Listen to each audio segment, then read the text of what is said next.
Ladies and gentlemen, welcome back to the world famous Monster Factory. It is 2025 Larry Sharpe Memorial Cup season. Grab your friends, get the food, get the chips and dip, get your drinks. We are drawing up brackets and all of them are about to bust because it's tournament season here at the world famous Monster Factory. My name is Devlin Ridley.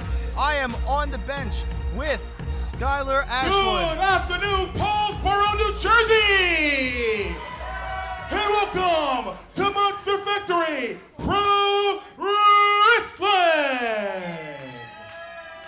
Our opening contest is a triple threat Group B tournament match for the Larry Sharpe Memorial Cup Tournament.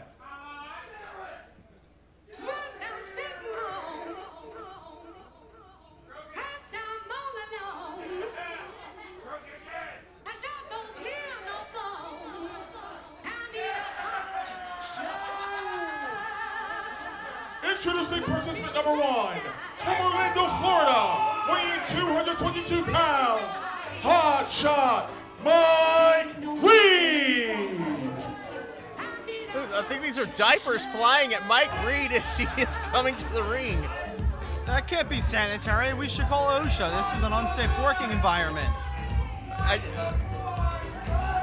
hope for the sake of sanitation that those are not used diapers. All the same, Mike Reed.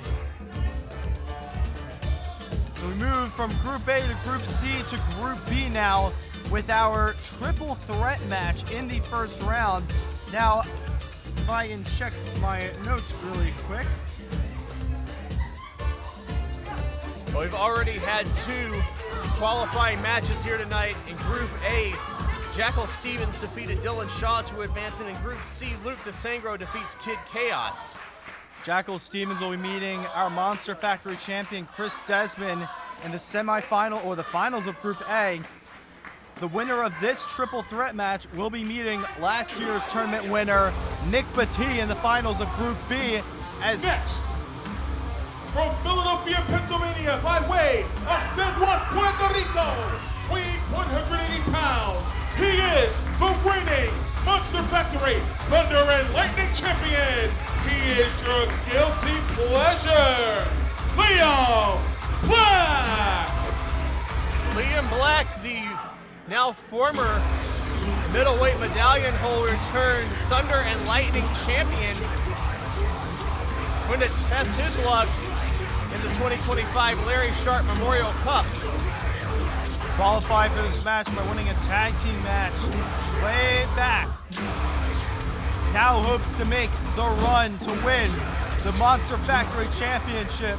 Have a belt in both hands. Has not given up on becoming Liam 2 belts for certain.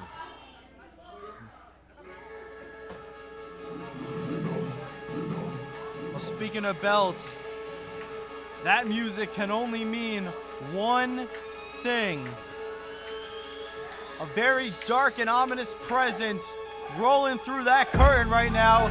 I can sense it. I can feel it. And the final participant from Planet Scumbag, weighing 888 metric tons of thick. He is the god of Death Bod. One half of the body snatchers. I think somebody's about to get snatched right out of this tournament, Ridley. Oh, God of Dabot, if you go back to Summer Splashdown earlier this year, him and Marvelous went from tag belts to no belts at the hands of, yeah, it makes me throw up in my mouth a little bit, but Pete's Posse. Nevertheless, God of Dabot is here to make the marathon run all the way to the end to hope to capture the Monster Factory Championship tonight. It's an all-out frenzy, an open free-for-all.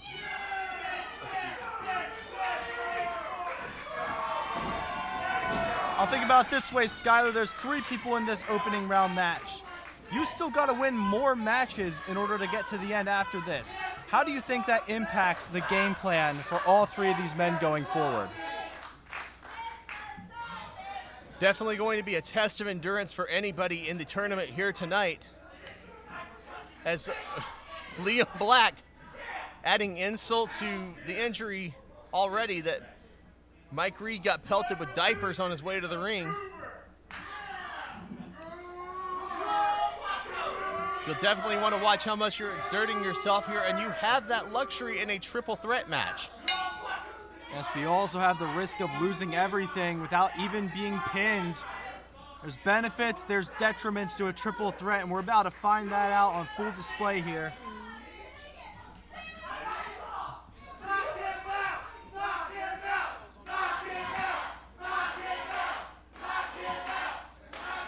So got a dad bod picking a target.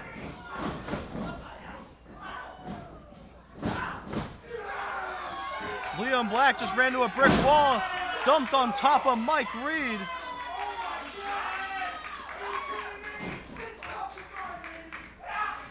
Got a dad bod taking control of the match here.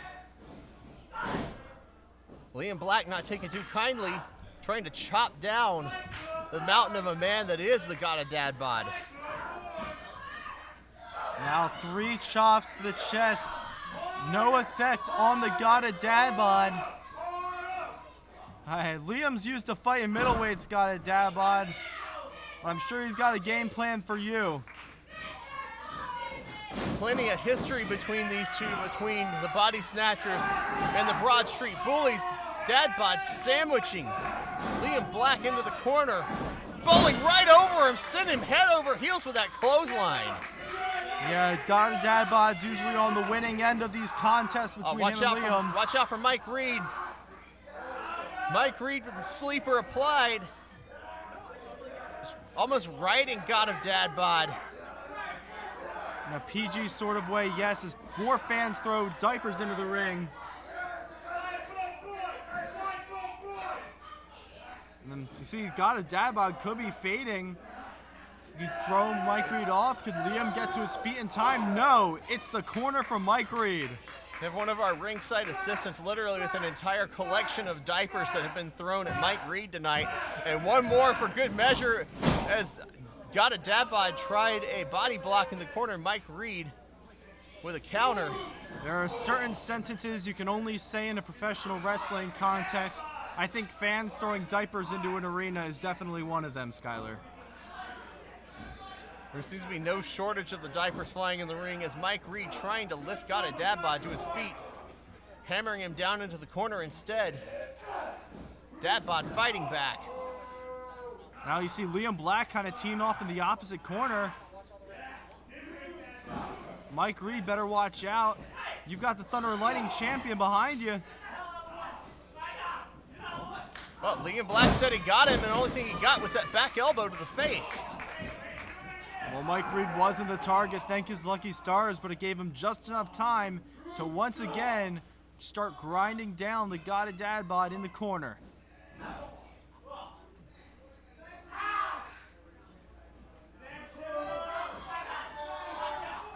A little dissension between Mike Reed and Liam Black now.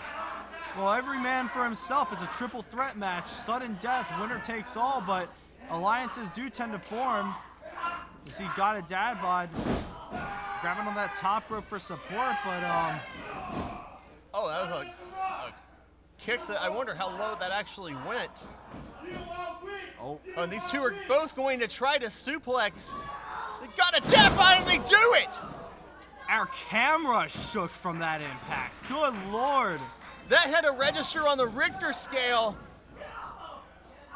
Mike Reed, Liam Black both trying the pin, neither letting the other have it. There's some trains that just got derailed outside of our building, but now Mike Reed and Liam fighting over the spoils.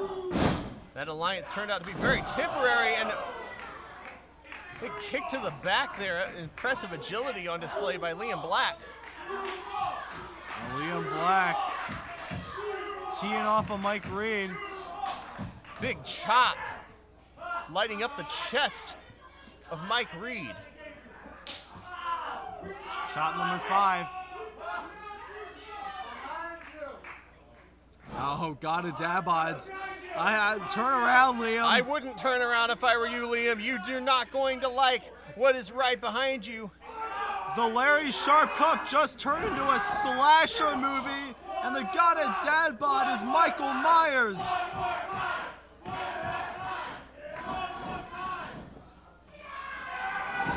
Into the corner, running through. Liam Black like a freight train and sending him to the outside. Mike Reed waiting in the wings for a super kick right to the stomach. The knee is exposed. Almost a knockout shot right to the side of the head of the God of Dad Bod. Yeah, every time God of Dad Bod gets some offense in on Liam, Mike Reed kind of gets the offense back in, lets Liam take the damage. Oh, there's a God dose. Locked in, Mike Reed is in trouble. We could see blood shooting out of the eyes in a couple seconds if Mike Reed doesn't tap.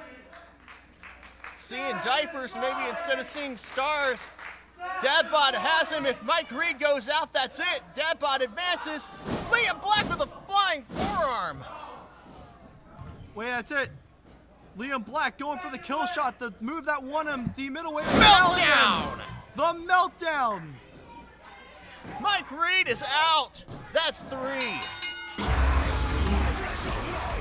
Ladies and gentlemen, the official time, 5 minutes, 56 seconds. The winner and advancing to the next round, your guilty pleasure, Liam Black. Liam Black with a huge victory, advancing to the semifinals over a game. God of Dad Bod and Mike Reed. 4 men have fallen in this tournament. 3 have moved on. 1 of them holds a championship. If all goes well for Liam, the black belt could be joining the blue belt. Liam, 2 belts at last, very much a possibility before the end of the night. Solid effort by the God of Dad Bod as diapers continue to fly at Mike Reed on his way out. Ladies and gentlemen, we are just getting started with the action here at the world famous Monster Factory. This is the 2025 Larry Sharpe Memorial Cup. We have the Group D semifinal match coming up next. A pair of them actually, one being Christian Rocco versus Christian Darling in the Battle of the Christians, and the Notorious Mimi taking on David Goldie in what is sure to be a fire round 1 match. Group C and D are our 2 blocks where there are 2 semifinal matches. And we're about to get one of them. The following is a Group D first round match in the Larry Sharpe Memorial Cup Tournament. Introducing first, from Westchester, Pennsylvania, the Notorious Mimi. If looks could kill. Mimi using the camera to check her makeup there. I don't know if she sees her reflection in that, but I sure am. I'm pretty sure she might see her reflection in that wall that was just behind that camera. Gotta wonder if Goldie's going to implicate that into his offense here tonight. Yes, the Notorious Mimi unchained, looking to storm her way to the top. She's had quite the tumultuous relationship with the main event scene as of late. And this the wall. could be, and the wall. But you have one of the biggest walls in your way. The man who holds our Supersonic Championship. From Malta, New Jersey, weighing 217 pounds, he is the Monster Factory Supersonic Champion, David Goldie. Now everyone, to get a good look at the belt around David Goldie's waist, that is our brand new and improved Supersonic Championship. Brand new design on the best champion it's had. This is the first you're seeing of it. This is David Goldie, everyone. Yes, indeed. The thing for me for this match, Ridley, is you look at the 2 competitors in the ring, you looked at the betting odds, you'd easily have both of these competitors in your finals. Instead, we are getting this match in the quarterfinals right here at the very beginning. Yeah, Group D is looking to be a bloodfest between this and the Christian battle later on. We saw this match earlier this year for the Supersonic Championship. Mimi targeted David Goldie's lower joints and back almost with surgical precision, but David Goldie was able to Well, one pull for it out heaven's the sake last early. second. Could be looking for Ushigoroshi time. Neither of them playing around. Mimi with a rebound. Up. Tilt-a-whirl was going for a DDT. Look for the Goldie, pump kick. just too strong. Center down face first. Goldie. For a single underhook. Mimi just pop-up punched. Going for the Angel's wings. Goldie had it scouted. Arm drag takes Mimi down. These two just know each other so well. But in all of their clashes, at least this year, in my recent memory, Mimi is yet to best Goldie. It's happened twice. Goldie defended the Monster Factory Championship against Mimi way back at Factory Reboot last year. He came out on top in that contest. Mimi challenged him for the Supersonic Championship earlier this year. David Goldie came out on top of this contest. Could we see a hat trick tonight? The people want the wall. Mimi is saying no. At this point, Mimi, you should just start wrestling outdoors where there are no walls. Plancha attempt by Goldie. Had the dodge scouted. Goldie may be looking for the knee. Mimi. O'Connor roll into a bridge. And then, whoa! What an upset! A minute 50 seconds What an upset! with an O'Connor roll? What is going on? Mimi from out Ladies of and nowhere. gentlemen, the official time, 1 minute, 53 seconds. The winner and advancing to the next round, the notorious Mimi. That was highway robbery, Skylar. That was, I wouldn't call Mimi beating Goldie an upset, but in the time that she pulled it off, that has to be heist of the century.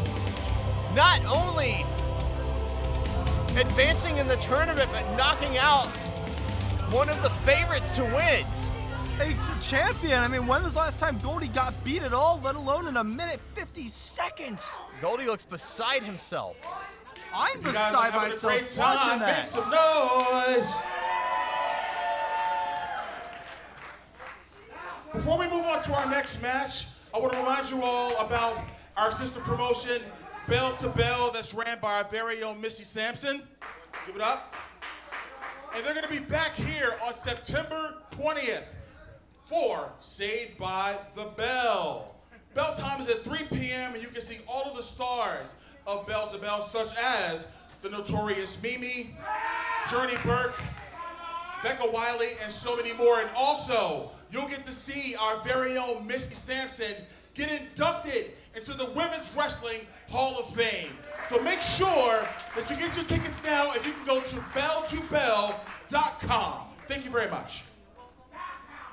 So accolades keep stacking up for our very own Missy Sampson. Speaking of accolades, maybe they Goldie at 100, what was it, a minute 50 seconds. I'm still shocked, but she's relatively fresh now, and we're getting on with our other Group D match. Get yourself together, Devlin, because we are off to the races. The following is the Group D first round match in the Larry Sharpe Memorial Cup Tournament. Introducing first, from Mays Landing, New Jersey, weighing 185 pounds, Wild Child, Christian Rocco. No, I need a mic, Styler, because you know what? I'm feeling like it's karaoke night tonight. If Christian Rocco wants to be focused on winning the Larry Sharpe Memorial Cup, I don't think he's going to have time for karaoke tonight, Devlin. Well, I'm sure he can sing and wrestle at the same time, right? I'm sure he's talented enough to do something like that.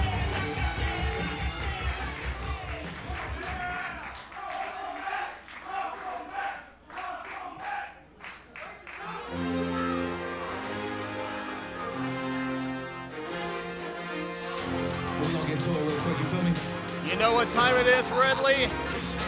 It's prime time, His Skylar. opponent, from Flatwood, New Jersey, weighing 220 pounds, they call him Prime Time, Christian Darling. Now, Christian Rocco is straight out of the 80s. Take a look at Christian Darling's new gear. Makes me want to go out on a Saturday night to the bowling alley. I think he may have gotten caught at Christian Rocco's time machine there. I think we're all in the time machine. We're doing the time warp here. Starting to wonder if that gear there is glowing. I think it is glowing in the dark. You see, Christian Rocco has Ozzy written on his knuckles. Rest in peace to Ozzy Osbourne.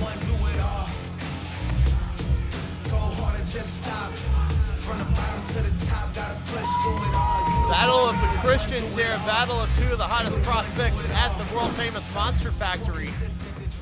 Now, if you're either of these men, you just saw what happened with Mimi and Goldie. You know you have to get out of this match with as little energy spent as possible in order to stand the best chance of beating a relatively fresh, notorious Mimi. And starting off with a handshake here.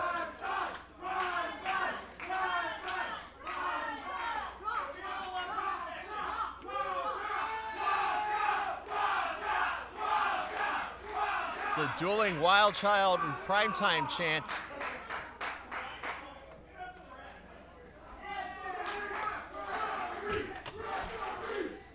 Even the referee's getting a chant.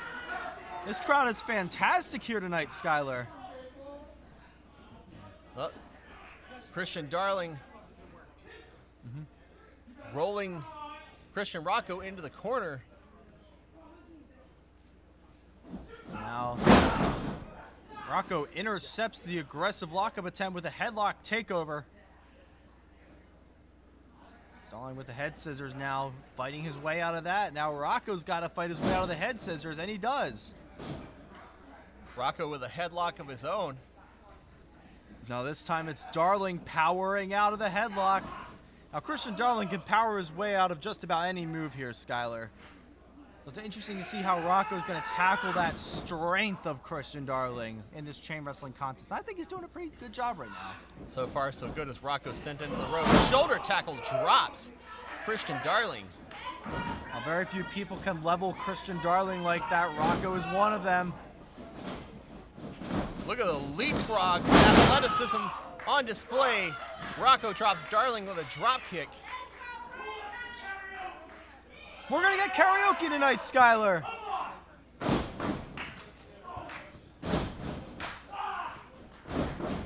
The stomp, stomp, chop combo. I think Rocco might want to work on his rhythm there as he feels a chop deep to the chest from Christian Darling.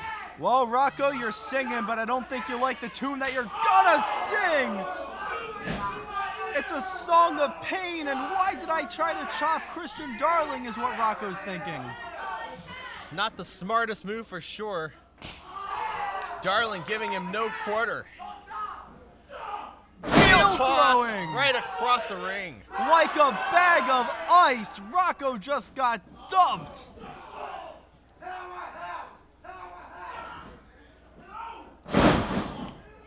Now thunderous sidewalk slam.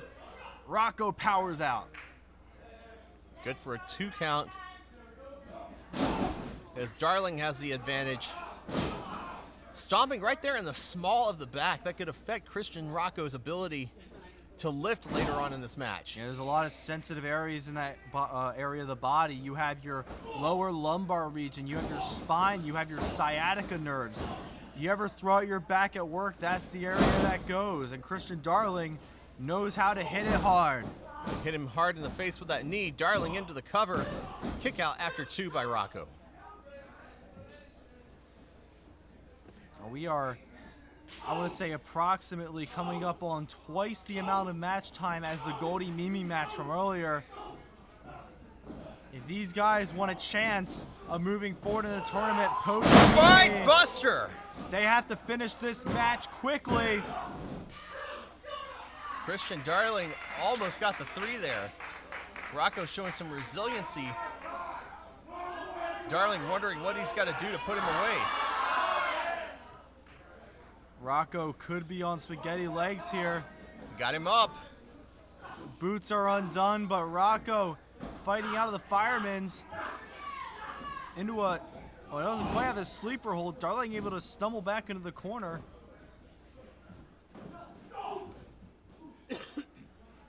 now catches the boot for his troubles there.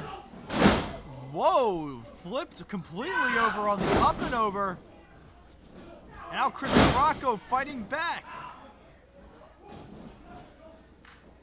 Threads the line, hooks the arm, trying to hoist.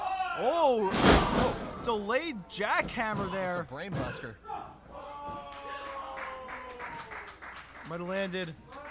Might have landed hard on the noggin there. Christian Darling feeling his hands. He's still got feeling in it. You can still fight.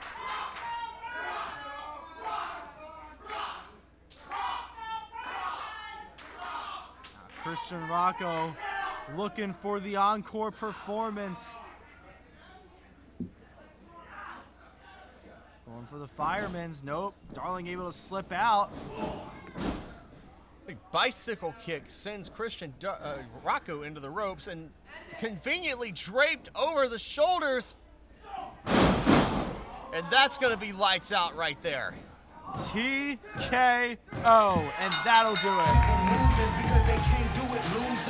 Ladies and gentlemen, the official time, 5 minutes, 17 seconds. The winner and advancing to the next round, prime time, Christian Darling. Christian Darling will be moving on in the 2025 Larry Sharpe Memorial Cup. Cannot discount the effort from Christian Rocco.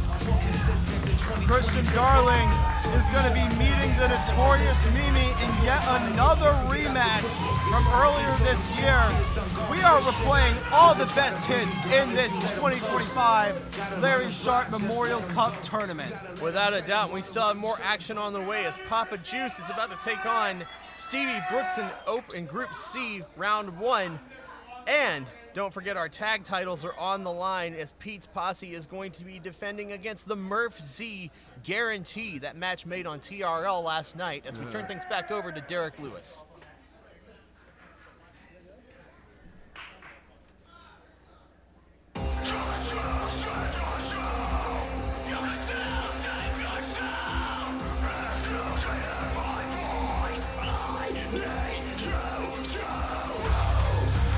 The following is a Group C match, first round match in the Larry Sharpe Memorial Cup Tournament. Introducing first, representing the Red Dragon Dojo, Papa Juice. Now you see Papa Juice is out here alone. That's probably because Kid Chaos is recovering in the back after the other Group C first round match with Luke DeSangro. Went to war there, but Luke DeSangro came out on top. If Papa Juice can get past Stevie Brooks here, he will be meeting Luke DeSangro in the finals of Group C. But that again is up to the wrestling gods here tonight. It's a big what if Kid Chaos had won that match and Papa Juice won this one, you would have had father versus son in the tournament. His opponent. She's quirky, she's unique, she's not like other girls, Stevie Brooks! Stevie Brooks, just one of many stars you can see on September 20th when our sister promotion, Bell to Bell, presents Saved by the Bell. Stevie Brooks will be in action, so will the notorious Mimi, and our very own Missy Sampson will be inducted into the Women's Wrestling Hall of Fame tonight.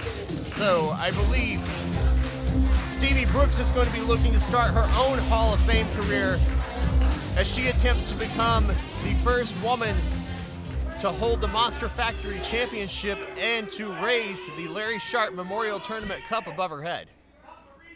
Now we saw Christian Darling win his match just a couple of minutes ago. Now, could we theoretically, in the situation that Stevie Brooks meets Christian Darling in our finals, how do you think that match is going to go, Skylar? There is no telling. I don't think we've ever seen those two tag team partners cross paths. But right now, as we know, it's complicated, challenged. Control Chaos for the Monster Factory Tag Team Championships previously, you know that Papa Juice and Stevie Brooks are no strangers. Not to mention the bad blood between these two factions. Stevie Brooks thought Papa Juice and Kid Chaos were friends. Then they hit her with the critical chaos out of nowhere. Big spine buster by Stevie Brooks, a power game on display. Making Papa Juice go splat on the mat.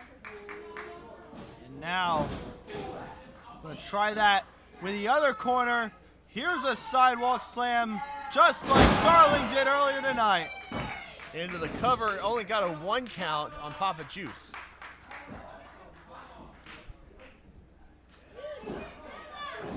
Now meeting the winner of this match will be Luke DeSangro to close out Group C. Did you see Stevie Brooks just toss Papa Juice out of the ring like yesterday's garbage? Oh, I love these analogies we're making to throwing out bags of stuff, but Stevie Brooks looking to punch her ticket to the semifinals. Stevie Brooks giving Papa Juice no rest, sending him back into the ring from the outside. How's Papa Juice and Kid Chaos gonna explain to the Red Dragon Dojo if both of them walk out of here without any gold? I mean, both of them enter the tournament. This is Papa Juice's last opportunity for the Red Dragon Dojo, and no, Stevie Brooks not able to get it. Oh, Papa Juice with a spinning heel kick. Just almost took Stevie Brooks' head off. Caught her flush in the face, full of thighs there.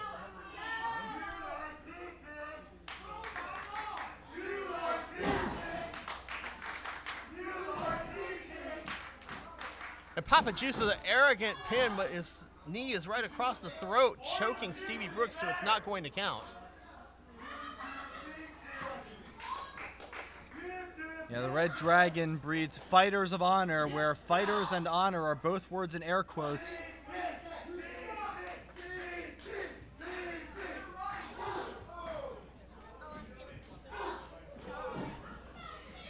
Stevie Brooks not going to let that slide. Ducks the kick, but Enziguri to the back of the head. it's an enziguri. Catches Stevie Brooks flush, not quite able to get it.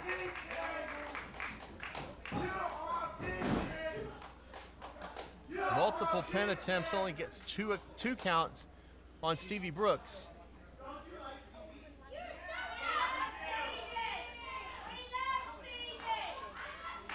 Now Papa Juice getting into an all too familiar new habit, trash talking.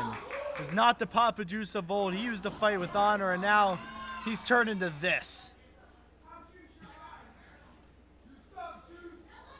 Unrecognizable from his morals and values he used to And preach. Stevie Brooks with a power bomb.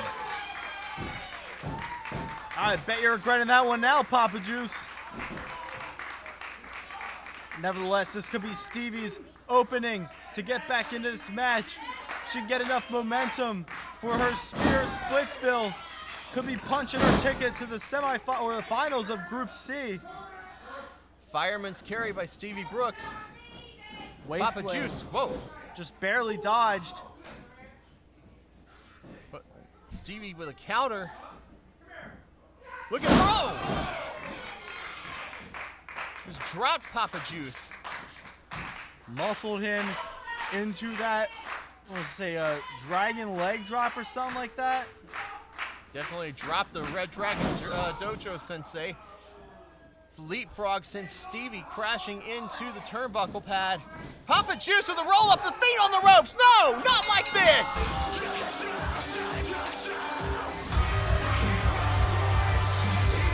Ladies and gentlemen, the official time, 4 minutes, 53 seconds. The winner and advancing to the next round, Papa Juice. Papa Juice just stole that match from Stevie Brooks, the schoolboy with the feet on the ropes. Harsh methods from someone who used to preach to fight with honor, to raise a respectable generation of professional wrestlers and martial artists. What a disgrace. A good effort by Stevie Brooks all the same. Nonetheless, it's going to be Papa Juice who's moving on to the semifinals. Now, we've had a great first round. We're going to take a break from our Larry Sharpe Memorial Cup tournament to bring you some championship action with our tag team titles. Ladies and gentlemen, the following contest, scheduled for one fall, it is for the Monster Factory Tag Team Championships. Oh, God. Here we go, Skylar.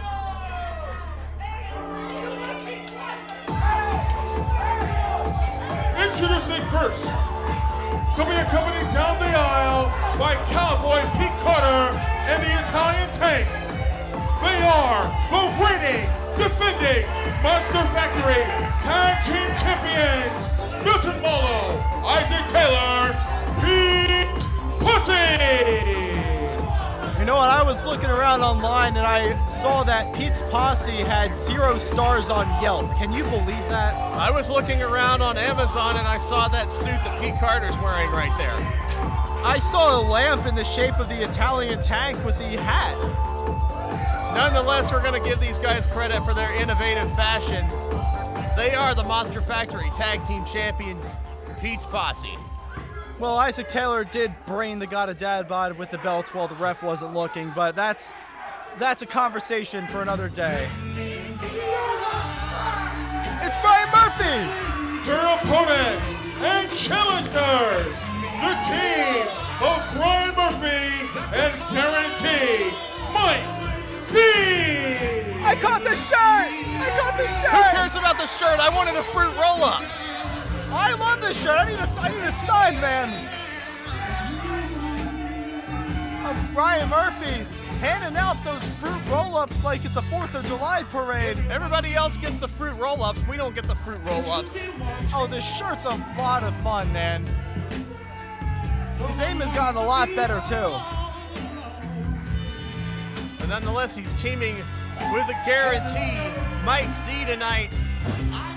Could we see Brian Murphy walk out with his first piece of gold here at the world-famous Monster Factory? Yeah, Mike Z, a former Monster Factory Tag Team Champion. Brian Murphy has never won a championship in the Monster Factory, and I wish I could say the same about the 2 goobers who are standing across the ring from him right now. Well, Mike Z, also a former Monster Factory heavyweight champion himself. Yeah. So, all that so to say that Brian Murphy knows how to pick his friends. What a sight that's unfolding in front of our eyes right now.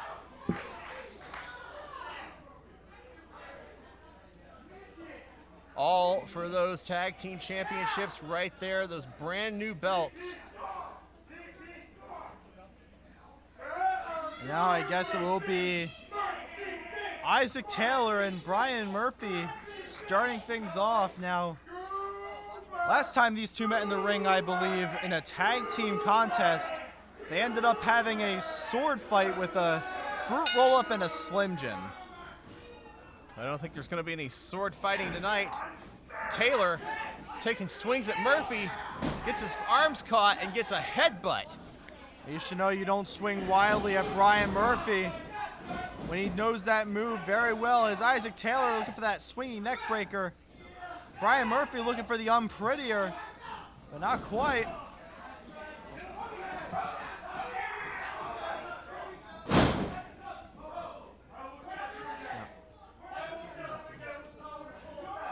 Now, Isaac Taylor looking to pick the bones, but Brian Murphy with a drop toe hold.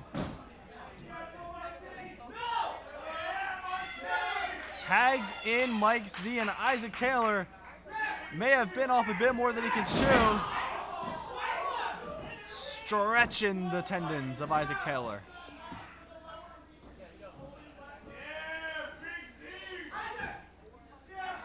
Hooking Taylor up.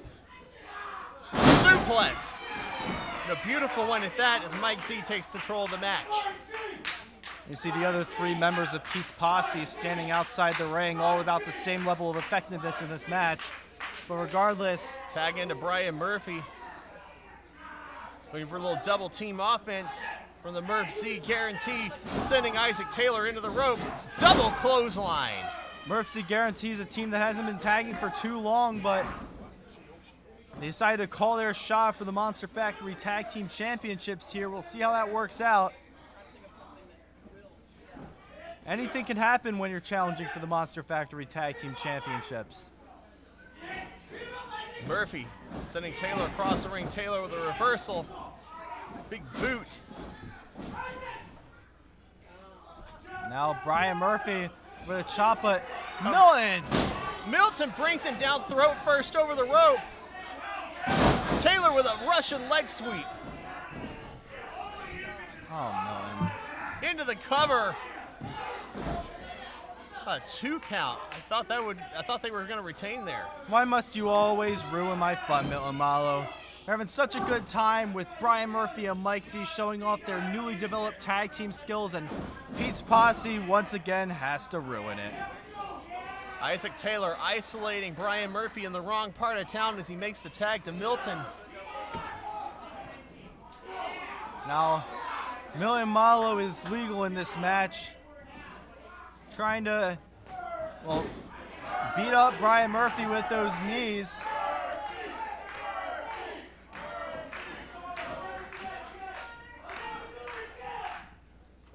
Oh, vicious stomps in the corner. Picking up Brian Murphy. European uppercut. Getting him very close to Mike Z. I don't know if that's a intelligent move by Milton Malo, but using the words intelligent and Milton Malo in the same sentence has always eluded me. Isaac Taylor tags back in. Big splash into the corner, hammering Murphy into the turnbuckle yet again. I wonder if Pete Carter did some more group lessons with Pete's posse on how to deal with Brian Murphy and Mike Z, but some impressive agility on display there by Murphy. Murphy tabled Isaac Taylor, went for a bit of a tumble, now both men are down.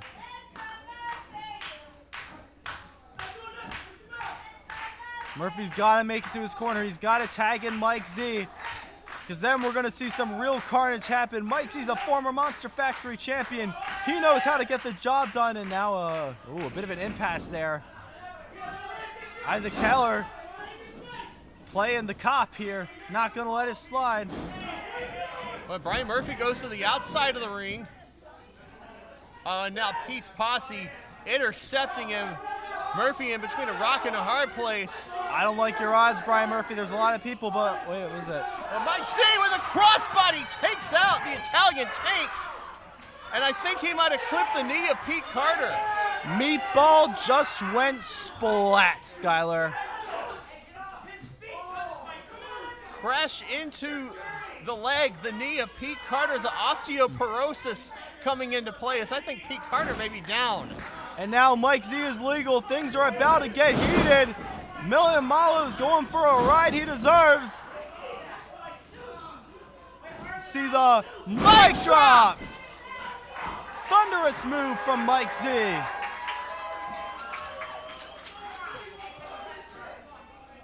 Mike Z not going for the pin. And if he hits this, he can capture the tag titles. Pete Carter's beside himself on the outside. Well, I don't think Milton was up in time. Well, he Mike certainly Z got him up into the there. rope. Tag into Isaac Taylor. Brian Murphy's legal. There's an innovative side slam there from Brian Murphy. Almost got the 3. Isaac Taylor just managing to barely survive. He's got a lot of cardio for this match. He's been in there for about 6 minutes now. If you didn't know, now you know. Big hip attack after the introduction by Brian Murphy. Milton Malo in with a cutter. Well, Milton Malo doing something useful in the match. Mike Z. Thinking maybe Olympic slam. But, oh, look out behind you. Isaac Taylor fell on to Brian Murphy and got the pin. Ladies and gentlemen, the official time, 6 minutes, 27 seconds. The winner of this bout, and still Monster Factory Tag Team Champions, Pete Pussy. A stroke of pure luck. After Milton hit that cutter on Murphy, Isaac Taylor was out. He fell right on top of him. Mike Z was distracted with Milton. Isaac Taylor was legal, got the pin, and still your tag team champions, Pete's Posse. That was a lot to take in, but here we are. I should probably ask Pete Carter what the winning lottery numbers are tomorrow, because that was the luckiest I've ever seen anyone get in a wrestling match. All the same, ladies and gentlemen, I think after that we all need a break, and we're going to take a short break here. We will be right back after a brief All right, ladies intermission. and gentlemen, what we're going to do This right now is the take Larry a Sharpe very Memorial brief, Cup. and I mean very brief, 10-minute intermission. And when we come back for the second half of the show, we're going to kick off with some more tournament action. You guys ready for that? All right, we'll be right back in 10 minutes. Thank you.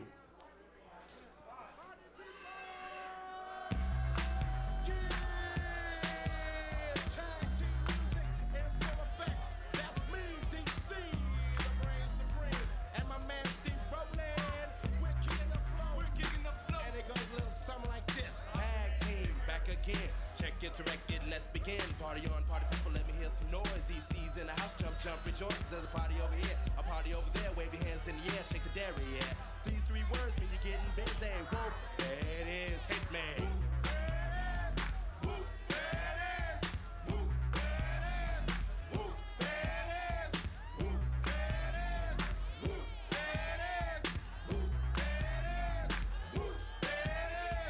Upside down and inside out, I'm about to show all you folks what it's all about. Now it's time for them to get on the mic and make this mother party hot. I'm taking it back to the old school, cause I'm an old fool who's so cool. If you wanna get down, I'ma show you the way.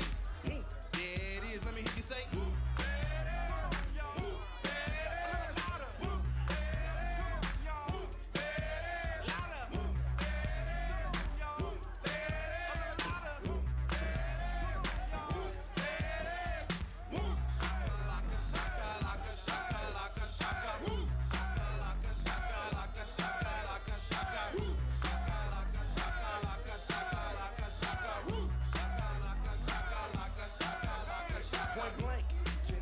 Drinking, bent and bent as I puff on dank, rock the mic. Uh-oh, I crave skin rip. Find a honey dip to dip it in. Slam dunk it, stick it, flip it and ride that B-double-O-T-Y, oh my. Ooh, that's it. Come on, whoop. There it is, I'm done.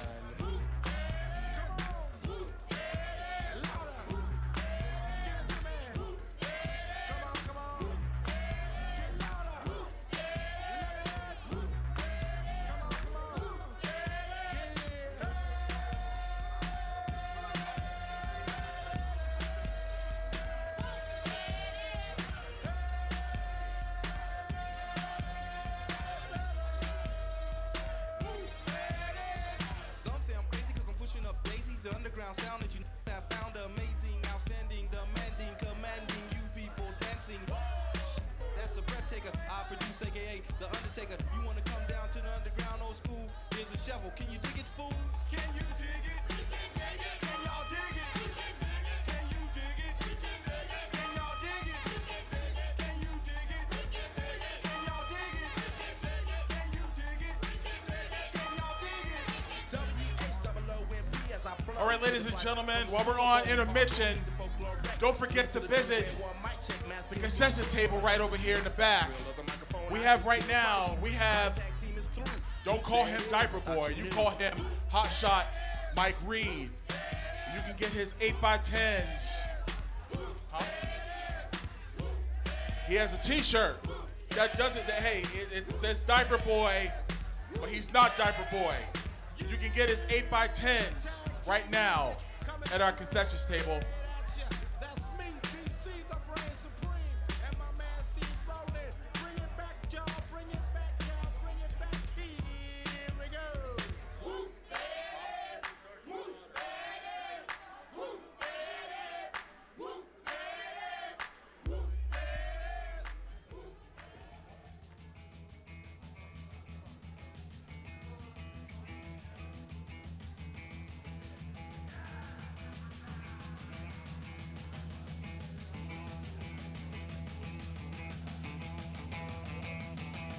Also, we have the God of Dad Bod selling t-shirts. He has them actually up to a 4X, y'all.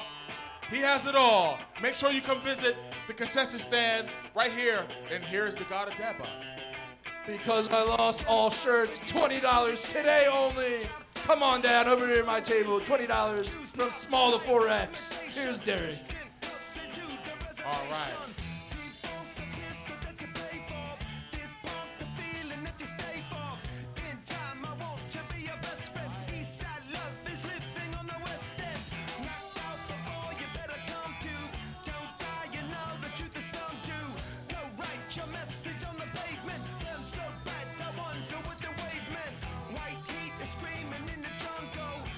Anything you want to say to the fans, Mr. Reed?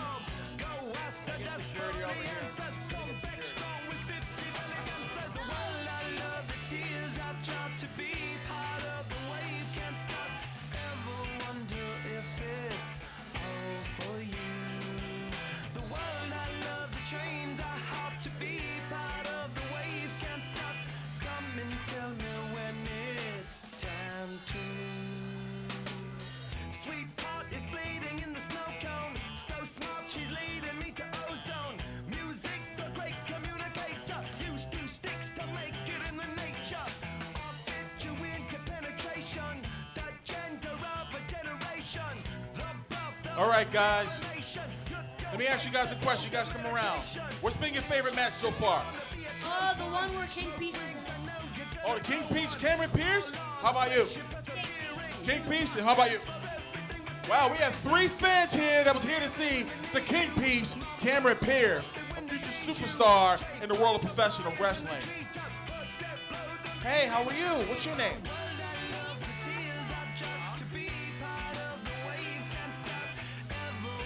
Harper? Who are you here to come see today? Here to see Jackal Stevens? All right. We have a Jackal Stevens fan here today.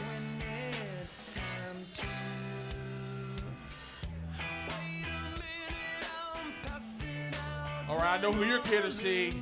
We're here to see Mark Raspa Jr.? Yeah. All right, all right. You think he's gonna be victorious today? Confident? Yep. Awesome.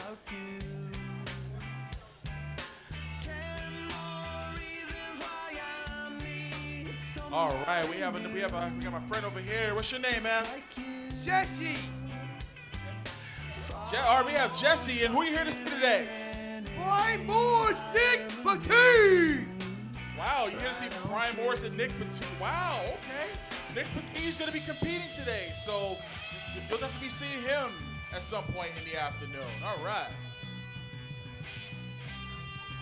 And my man right here, who you here to see? Anyone that I want to see go ahead face. You want to see somebody get hit in the face?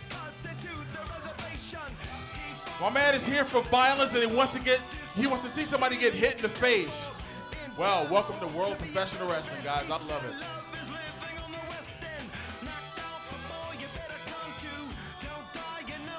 Thank you, I appreciate it. Hey guys, doing over here, we got some notorious Mimi fans. All right, and I would imagine you're here to see Mimi. Yeah. All right. Did you expect that match to end so quickly? I couldn't believe it either. That's right. What's the old expression? If you're not cheating, you're not trying. All right.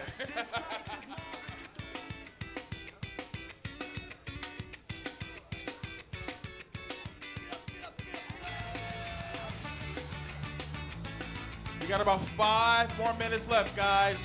And by the way, guys, they're here. We have Pete's Posse. We have Cowboy Pete Carter over here. And you can get your 8x10s. You can get the official Nobody Beats Up Pete's Posse t-shirt right now.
All right, ladies and gentlemen, we're going to get started in 2 minutes.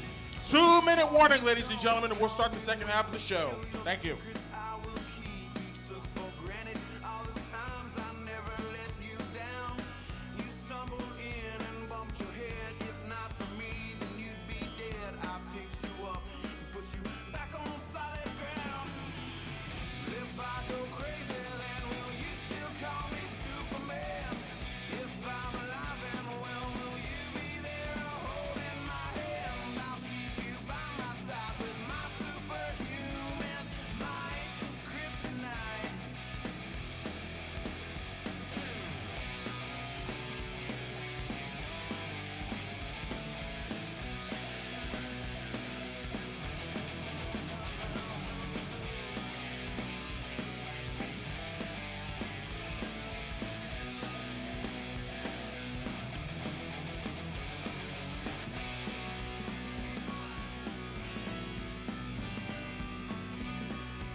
All right, ladies and gentlemen, we're going to get started in just a moment. But I want to remind you all the following. Now, as you know, Heat Seeker Chris Desmond, who is our current Monster Factory champion, is in the tournament. However, if he loses the match, he's going to lose the championship, and the title will be vacant, and the finals will crown a new champion, and of course, a Larry Sharpe Memorial Cup winner. However, if Chris Desmond retains the championship, he will defend the championship in the finals, and of course, it'll be for the championship as well as the Larry Sharpe Memorial Cup. And by the way, the finals will be a fatal four-way elimination match. Also, later on in the show, we're gonna have a street fight between Sebastian Valentino and Mark Raspa Jr.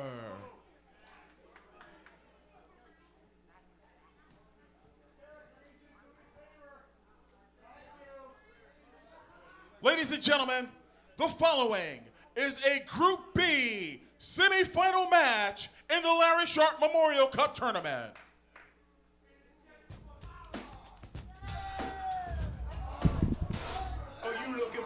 Welcome back, one. Welcome back, all, to the Larry Sharpe Memorial Cup Tournament. From Westfield, New Jersey, weighing 202 pounds, he is the Focus, Nick Batiste.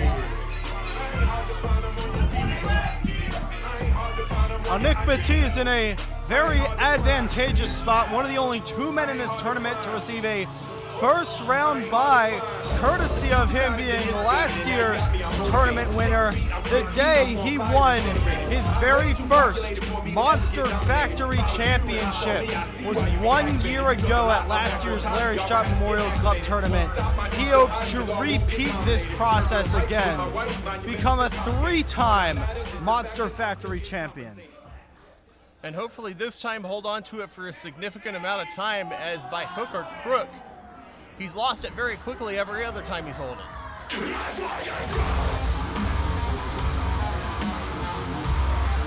His opponent, the Monster Factory Thunder and Lightning champion, your guilty pleasure, Liam Black.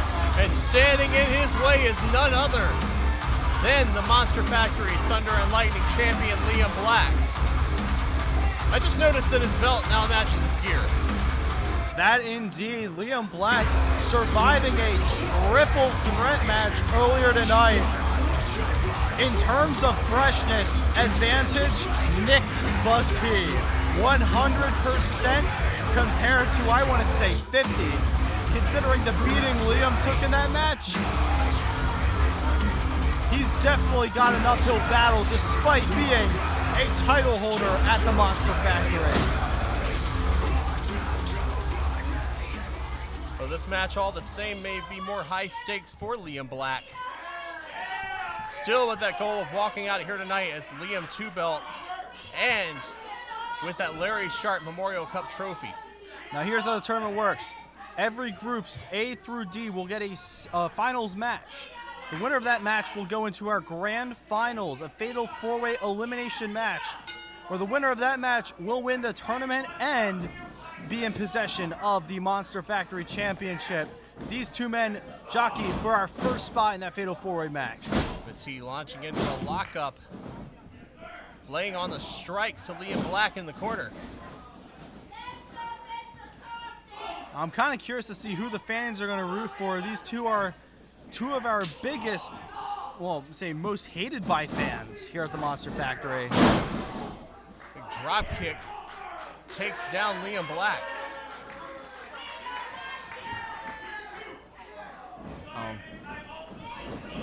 Nick Petit missing the drop kick. Liam Black hitting the ropes. Petit up and over again, looking for a hip toss. Black reverses. Drop kick sends Petit into the corner.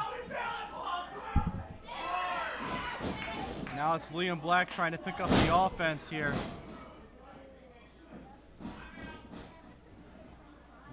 Oh, Liam Black gonna grow wings and tightrope walk. Shadow walk right across the head of Nick Petit and a kick out after two.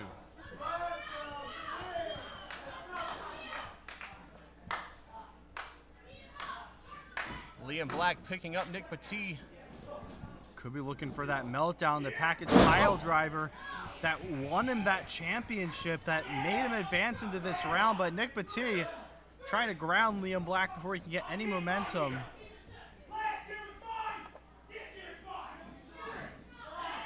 Going right back to the choke as the referee warning him. You could hear Nick Petit calling it out. I'm going to win this thing for the second year in a row. Gonna go for the Batipo's elbow. Right to the heart of Liam Black into the cover. Kick out after two.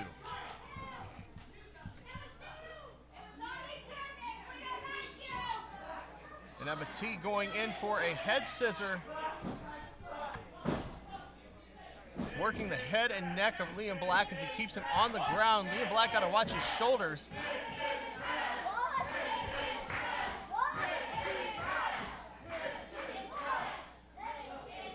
Liam Black powering out into that handstand, gets out of the head scissors. Grabs Petit by the legs, Petit kicks him off.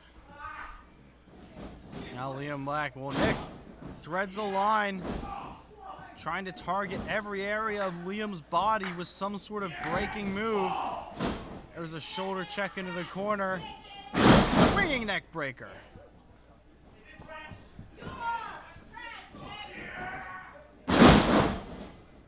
There's a back suplex in the center of the ring to Liam Black, and Nick Petit called his shot, signaled for the 3 count, wasn't able to get it.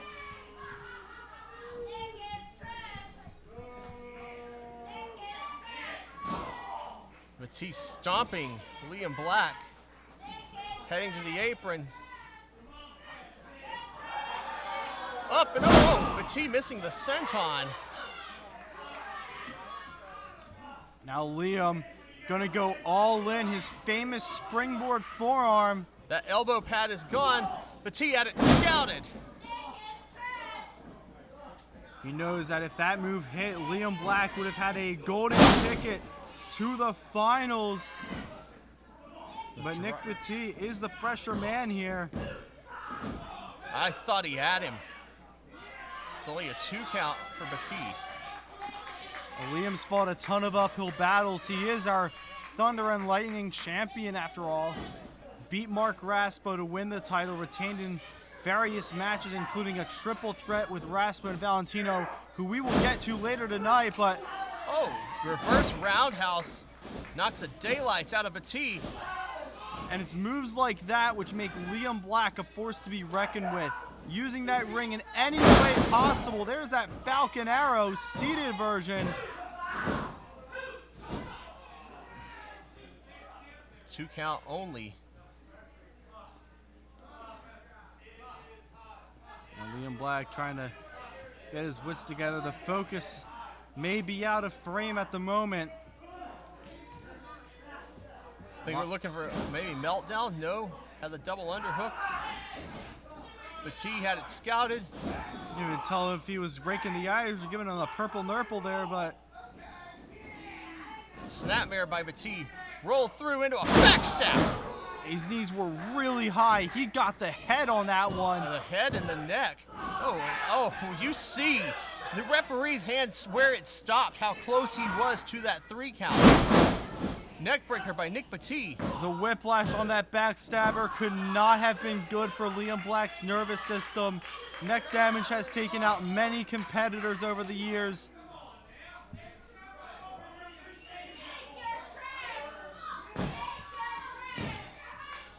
But Nick Batiste could very well be closing in on a golden ticket to his second tournament finals match. Last year was a triple threat. This year was a fatal 4-way. Liam Black rocking his dome. Batiste and Black going back and forth. The slobber knocker in there.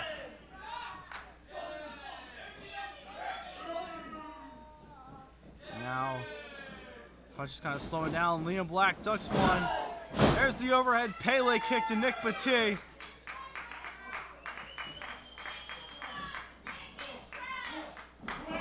Now, Liam Black going corner to corner, but intercepted by the boot.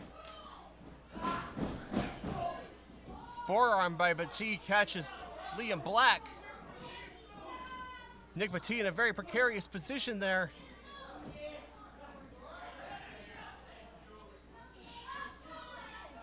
Now, Black may be looking to go high risk.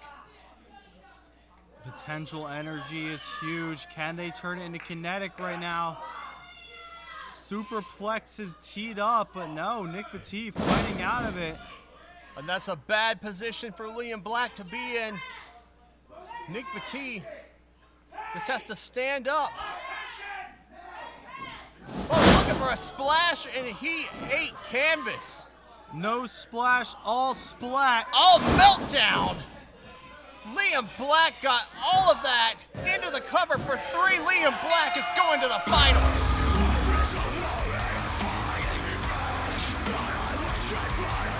Ladies and gentlemen, the official time, 7 minutes, 18 seconds. Advancing to the next round. Your guilty pleasure, Liam Black. The heat in this building just melted any hope Nick had of being a back-to-back Larry Sharpe Memorial Cup winner. Liam's going into the finals representing Group B. And he is spent, Skyler. Look at that man. He's got another match later tonight, but that match will be his last one, win or lose. Now, we've got more in-ring action coming up next. It is our Group C finals. Luke DeSangro versus Papa Juice. Skyler. DeSangro already got his revenge on Kid Chaos tonight. Can he complete by getting it on the other half of Controlled Chaos? Papa Juice with a victory over Stevie Brooks earlier tonight to advance to the semifinals.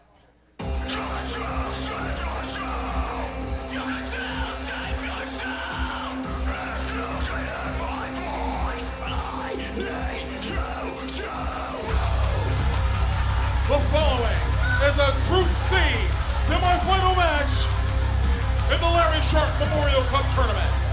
Introducing first, Papa Juice. Papa Juice has a towel around his neck. He's still recovering from his last bout with Stevie Brooks, but let's talk about the story here. Him and Kid Chaos have both been terrorizing Luke DeSangro for weeks now. Why? We don't know, but they sure do. Earlier tonight, Kid Chaos and Luke DeSangro competed in a first-round match where Luke DeSangro came out on top, and now Papa Juice is the next barrier Luke DeSangro has to face in this tournament. It is almost poetic, Skyler. Will be poetic if DeSangro can pull off the victory. I mean, it's hard enough to beat Controlled Chaos when they're tagging. Can you beat both of them in singles action, back to back? Luke DeSangro! Luke DeSangro has made it clear from the outset. He's not here to talk with words. He's here to talk with his actions in the ring. Can he make the ultimate statement by claiming victory in the Larry Sharpe Memorial Cup 2025 here tonight? Well, in order to make it to that final, in order to join Liam Black and the other two people, he's got to best the master, the sensei of the Red Dragon Dojo, the beast himself, Papa Juice, well-versed in karate, taekwondo, jiu-jitsu, an Easter basket of martial arts, and he's free to use any one of them at his disposal in this match against Luke DeSangro. Luke DeSangro showing no fear whatsoever as he faces down Papa Juice. Well, I'd be careful if I were you, Luke Oh, and a DeSangro. slap, that insult to start off the match. And look, they're going straight to the ground and just brawling. Hey, you saw him drawing the line, the proverbial line in the sand. Oh, look, DeSangro with a triangle choke. He's on the ropes. He called me out for that once. I tried that with Papa Juice. He took me out of action for months. Well, and Papa Juice going to the mat here. And no, look at DeSangro going for that anxiety attack. Seated Americana, but Papa Juice with the lowest kip up you could have ever seen. That was, oh, and a German suplex. Since DeSangro rolling across the ring, if DeSangro locked that anxiety attack in, it would have been over. Yeah, sent him tumbling like a weed, and not the fun kind either. Going to the outside. Luke DeSangro takes a spill as Papa Juice, I think, letting the crowd get under his skin. Papa Juice hunting down Luke DeSangro. He taught his son, Kid Chaos, well. Yeah, check on Papa Juice there. I think that all the action here tonight, that ring apron may have gotten a little bit on the slick side. DeSangro capitalizing nonetheless. Oh. Papa Juice makes him eat the turnbuckle post. I was going to say, if Kid Chaos was taught well enough, Luke DeSangro should be softened up enough by now for Papa Juice to have a relatively easy match, but it appears the fates would say otherwise with that ring apron mishap. And I don't. But the thing you would have to ask yourself is, did Kid Chaos walk into his match with DeSangro to soften him up, or did he walk in to win the Larry Sharpe Memorial Cup? I have a hard time believing that Kid Chaos would be coming in just to set up his dad. Well, consider the bond they have. It could be a possibility, but every man for himself. Yes, indeed. As Papa Juice continues to pour on the damage to Luke DeSangro. Getting under his skin. Papa Juice with the mounted punches now. This is breaking down from a wrestling match almost to an MMA fight. Certainly turned into a cage match for sure. Almost a mugging in a way. That's not a mugging that DeSangro will willingly stay down for. Papa Juice choking him with a foot in the corner.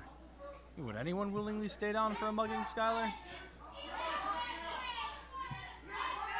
A little less. Well, here comes whip across the ring. DeSangro hits the other corner, eats a flying kick right to the head. Look at the force on that kick, though. Yeah, the momentum just sent Papa Juice spilling to the outside of the ring. Sent Papa Juice out of the ring, and now Papa Juice is once again firmly in control of this match. Luke DeSangro clutching his jaw, and now all Papa Juice has to do is use that martial arts technique. All the values he's instilled in his students, and he can pull this off. Luke DeSangro is a former one-time Monster Factory champion. Held the belt for a couple weeks, lost it to our current champ, Chris Desmond. He hopes to get back there. So it's a personal issue with the title versus a personal issue with Luke DeSangro.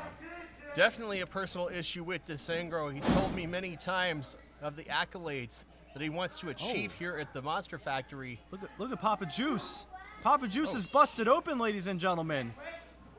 There's color on the canvas.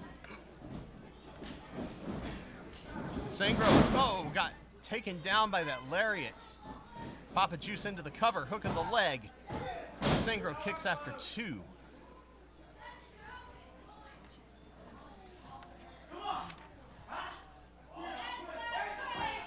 Now that is the mark of a warrior right there. Neither of these men will give an inch.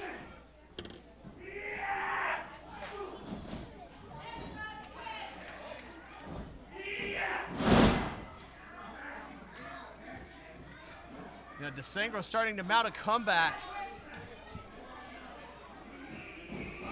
Oh, running elbow. A single underhook suplex. And German suplex by Papa Juice, and I think the blood may be causing some vision problems here. Whoa, rolling wheel kick by DeSangro sends Papa Juice down into the turnbuckle corner. DeSangro has him right where he wants him.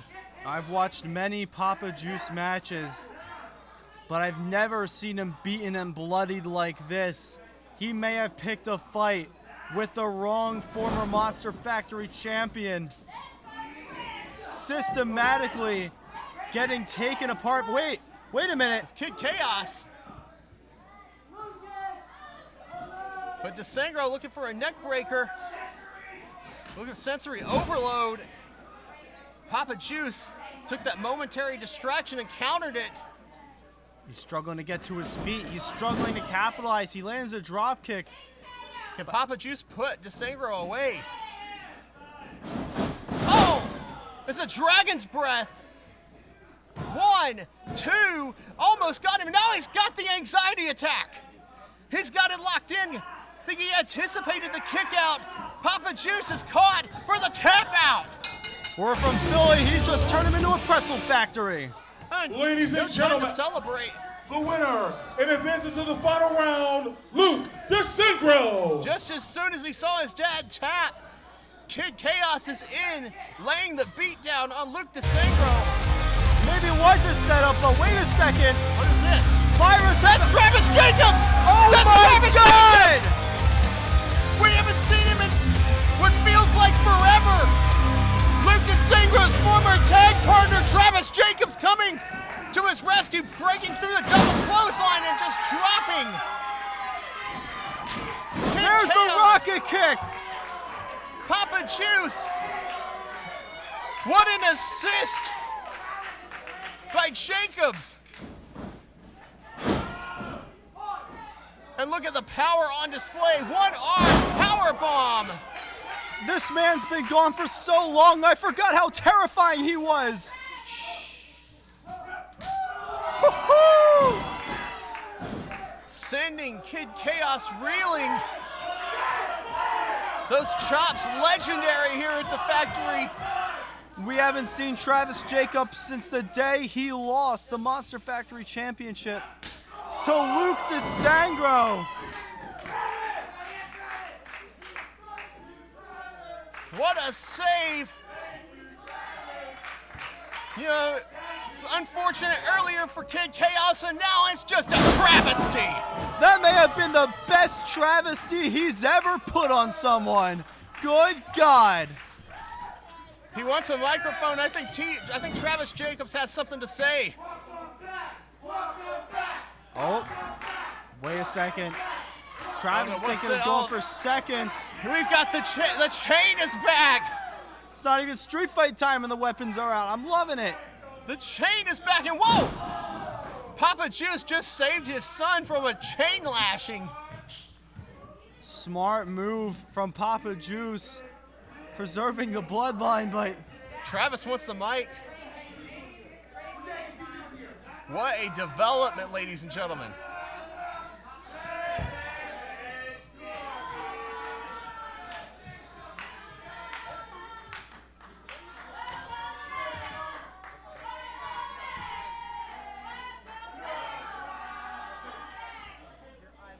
Woo! It feels good to be back.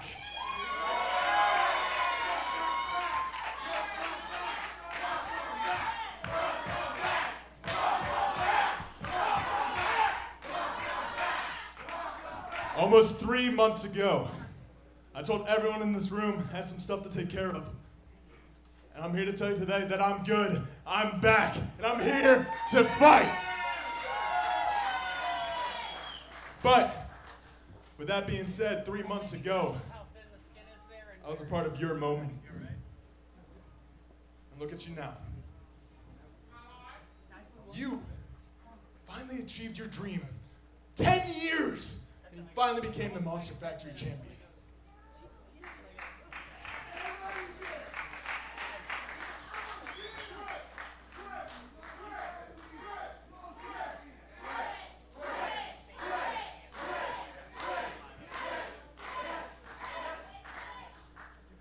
So, you achieved it.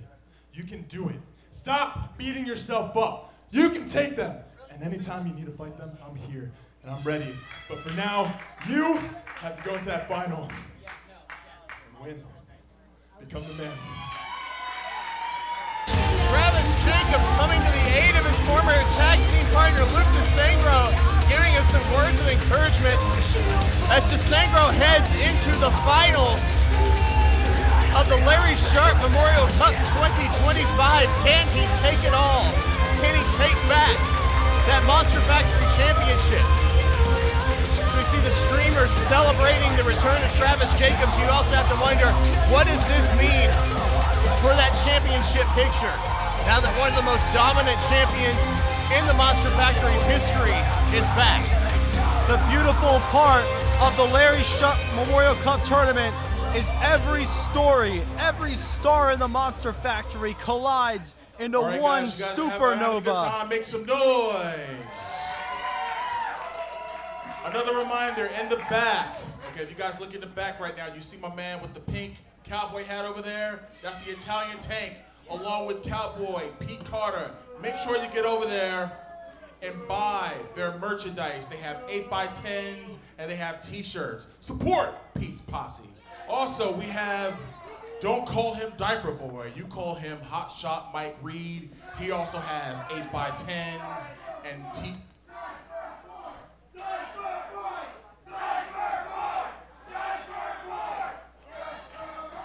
Just make sure you support him, and like I said, buy his 8x10s and get his t-shirt as well. And also, once again, I want to remind you all that on September 20th, back here at the world famous Monster Factory, Missy Sampson's Bell to Bell promotion presents Saved by the Bell.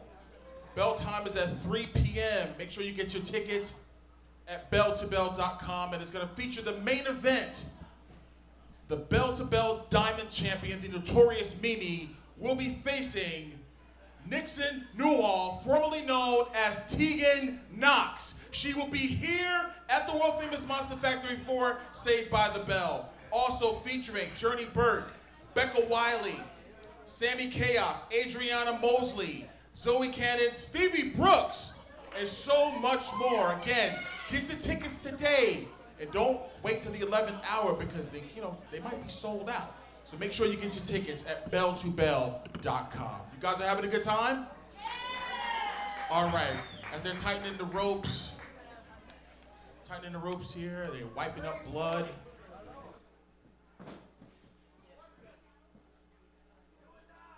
All right, we're gonna get started in just a few moments.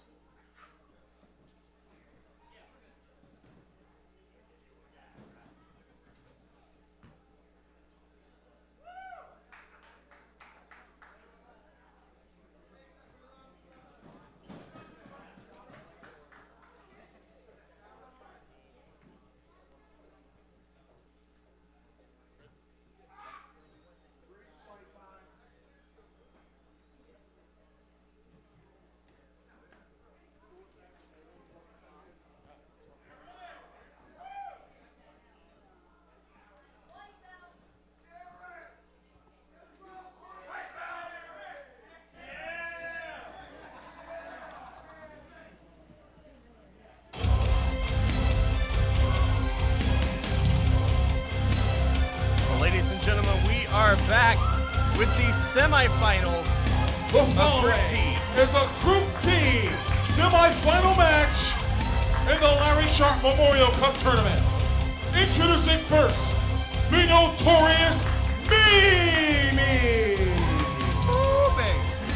Mimi to ring with her trusty chain, and yes, you can see her on Bell to Bell September 20th, defending her Diamonds Championship against Nixon Newell. But tonight, she is trying to walk out of here as the first woman to ever hoist the Larry Sharpe Memorial Cup high above her head and become the first female Monster Factory champion. Question is, can she do it? We've seen her fight for the title many times.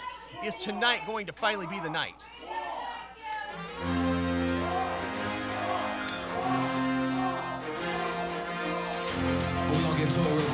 Of course, Mimi with the stamina advantage here, but let's not talk about that. They call him prime time, Christian Darling.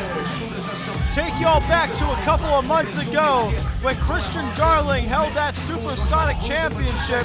One of his challengers was the notorious Mimi, and they had a barn burner where Darling held Mimi over his head in a stalled suplex for over a minute straight. Walked up the stairs with her upside down, dumped her in the ring. That is just a taste of the power that Christian Darling has, but here's this. Darling just went through a long match with Christian Rocco, someone who is no slouch when it comes for pound-to-pound strength. Mimi beat our current Supersonic champion, David Goldie, in, what was that? 1 minute and 50 seconds. That is 111 seconds. That's all it took for Mimi to beat Goldie. She is fresh as a daisy here in this match. Darling is not. Can lightning strike twice? The most devastating Okada rolls I've ever seen.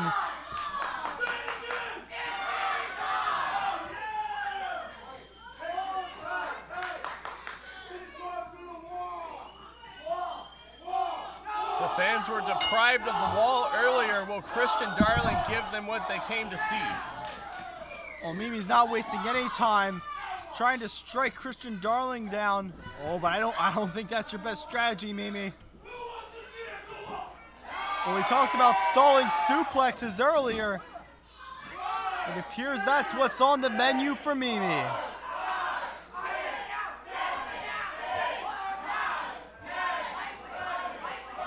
I think he might be trying to break his previous record. Set by Christian Darling earlier this year.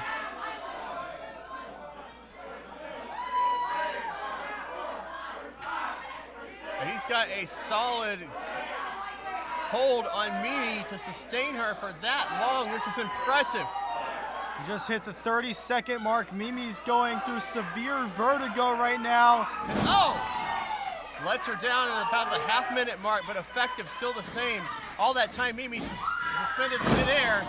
Blood rushing to the head as Christian Darling with a frog splash into a pin attempt only for a 2 count. Yeah, Mimi knew what she was getting into here, seated into probably the toughest section of the bracket, having to wrestle both Goldie and Christian Darling back to back. Spine buster. Beautiful setup into that spine buster.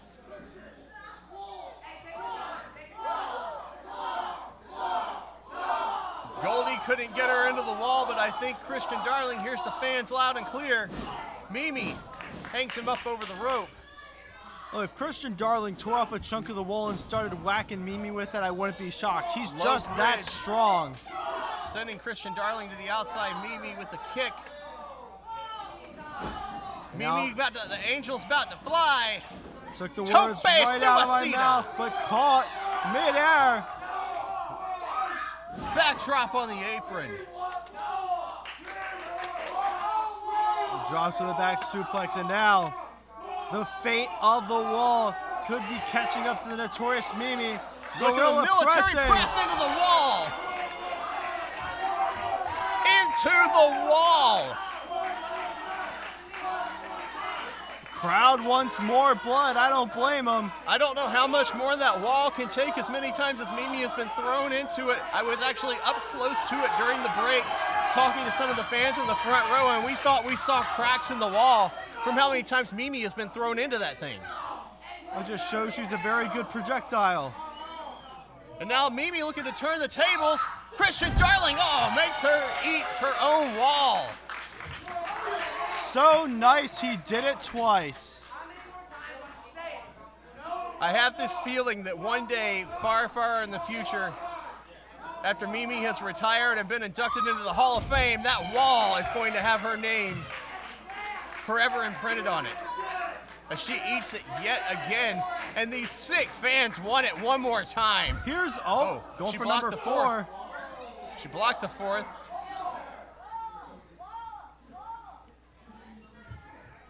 But round and around we go. I think Mimi's looking to break the count. Stopping, more of a leg drop on the arm, the forearm of Christian Darling. Yeah, a lot of Christian Darling's moves come from the arms. The man is Trying- going to tag. Oh, did not give up on the wall, and that's number 5. That was number 4, Skylar. That was number 5. The 5th time that Mimi has made contact with that wall tonight, and I think, are we going to get number 6? We'll go with that. Oh no, she makes him eat the post instead. Now Mimi has Christian Darling in the... A head scissor and driving his head into the turnbuckle post repeatedly. Innovative offense from Wrestling's Angel. I'm going to call that a superior display of core strength right there. The abdominals must be on fire from that display. Now Mimi teeing up. Kick to the face of Christian Darling. Oh, and looks like a tope suicida off the apron. Mimi does have some high-octane offensive moves, just like the one you saw earlier. But now this is her style, ground and pound, surgical precision. You know, you talk Papa Juice, Mimi with a Taekwondo background of her own. That viciousness coming into play as she's taking control of Christian Darling. Leg drop again on the arm, softening it up perhaps for that Heaven's Gate. Dropping the leg drop. He's got, I'm going to say, I'm going to call this one the Philly Pretzel Factory, because look at how bad Christian Darling's, oh wait, reverses it. Into a pin.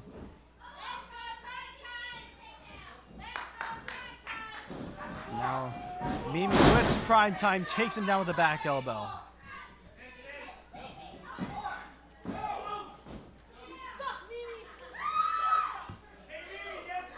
Mimi once again unable to get the job done. Christian Darling still alive in this match. Now, reminder everyone, the winner of this match advances to the finals to meet Liam Black and Liam Black, Lucas Sangro, and one other competitor. We're in that match, the Monster Factory Championship will be on the line, and here's Primetime firing on all cylinders with that V16 diesel engine of his.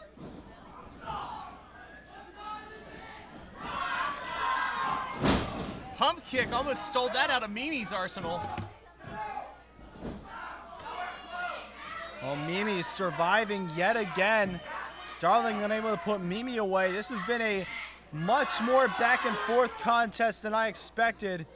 Mimi's advantage from besting Goldie in 1:50 has all but vanished at this point. DDT tilt-a-whirl variety into the pin. Got a 2 count, did Mimi. Momentum doing a great deal of damage to Christian Darling.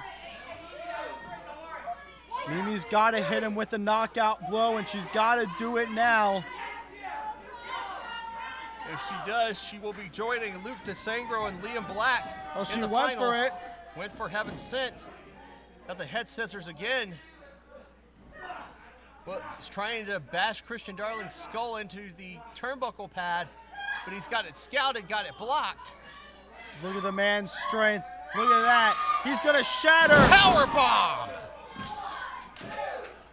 Mimi barely getting out of that. The fact that all of Mimi's bones are still intact after that power bomb is a feat of modern medicine. TKO. No, Mimi with a claw to the eyes. Went for a schoolboy. Set him up right into the heaven sent. I think she got all that. Isn't that enough? It is. Ladies and gentlemen, the official time, 7 minutes, 58 seconds. The winner and advancing to the final round, the notorious Mimi. Mimi took advantage of the wonderful first round she had, used that momentum, parlayed it in, and it all paid off in this match.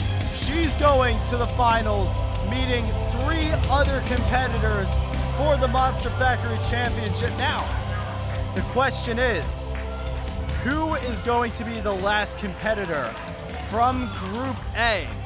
Will it be Jackal Stevens, who bested Dylan Shaw in our very first match of the night over 2 hours ago? Or will it be our reigning, defending Monster Factory champion, Chris Desmond? But we are about to find You guys out are having right a good now time. as we Make turn some things back over to noise. Derek Lewis.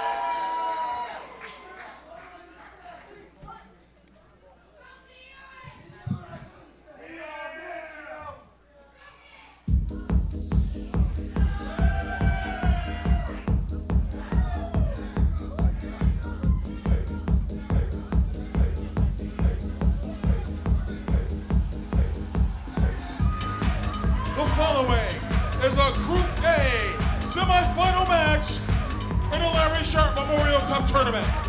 Introducing Jackal Stevens. We have Liam, we have Luke, we have Mimi. Could we have Jackal Stevens in our grand finals here at the Monster Factory? Now here's how this goes, everyone. Chris Desmond, our Monster Factory champion, has the advantage. He has a first round bye. But here's why I don't think that's as much of an advantage as Chris Desmond thinks. Jackal Stevens did wrestle tonight, but he wrestled 2 hours ago. He's had plenty of time to cool down, recharge, refuel, and think of a game plan. His opponent, he is the reigning Monster Factory champion, the Heat Seeker, Chris Desmond. This is a man who always has a game plan. He is 2-time Monster Factory champion, Chris Desmond. Chris Desmond willing to take on anyone from anywhere. A couple of weeks ago, he wrestled Orsi from Budapest, Hungary, in a non-title match, a showcase of international talent. Who stepped up? Our champion, Chris Desmond. That's who. And now he said he wants to be a fighting champion. Well, if you want to still be a champion, you've got to win 2 matches tonight. This match and the finals.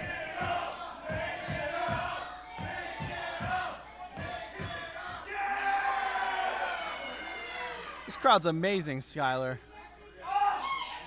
Wanted him to take it off, and he did, obliging the fans. You know, you can make some money doing that in Atlantic City, Chris. Hey, took the words out of my mouth, but nonetheless, we've got action underway. Show of respect from these two. Of course, Jackal Stevens bested Dylan Shaw in our first match of the night. To get to this point, Chris Desmond with a first round bye, so he was automatically in by virtue of being champion. A good old collar and elbow tie-up to start things off. Jackal Stevens gets the first advantage. But the pressure on Chris Desmond tonight, as he is essentially defending his championship no less than twice if he is successful here. If he's not successful here, that Monster Factory championship becomes vacant. Well, Chris Desmond, that's kind of his MO. He's a fighting champion. He loves defending his titles. Sometimes he makes decisions that, you know, I will say are a little brash and bold, but he always backs up his words, whether it be with the Heat Seeker or the Spiral Tap. he always makes sure to put his opponents down and still be champion.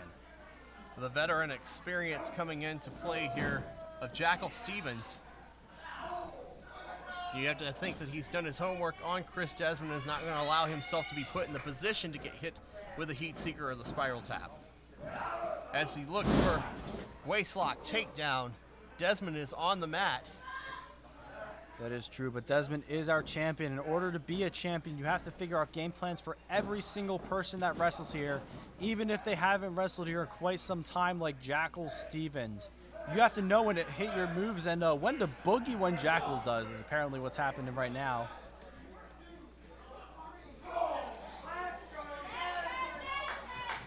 Stevens got Desmond in the corner. I think may have caught him in the jaw. Ducking the clothesline. Desmond battling Stevens back into the corner. Flurry of punches. Now Desmond has a momentum. Second chop of the match from Chris Desmond. Oh, Jackal heard the crowd. He's not going to let it happen. Numero 3.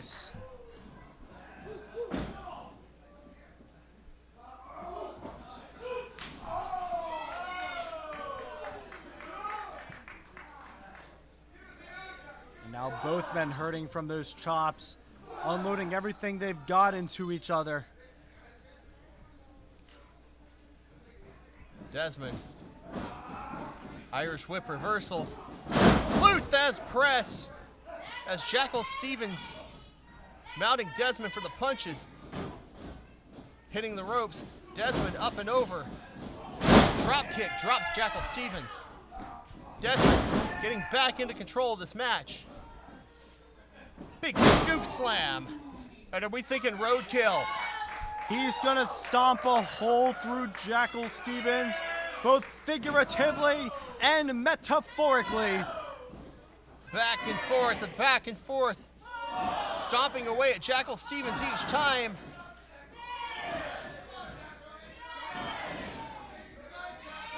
Can Stevens get out of this? We're hitting number 10, and no, he had caught him. Leg sweep, thought he's going for an ankle lock, and a clothesline takes down Chris Desmond. Yeah, Desmond was able to get out of the ankle lock predicament, but did a 180 and ran right into the clothesline. And now Jackal Stevens has the momentum. He is in control now.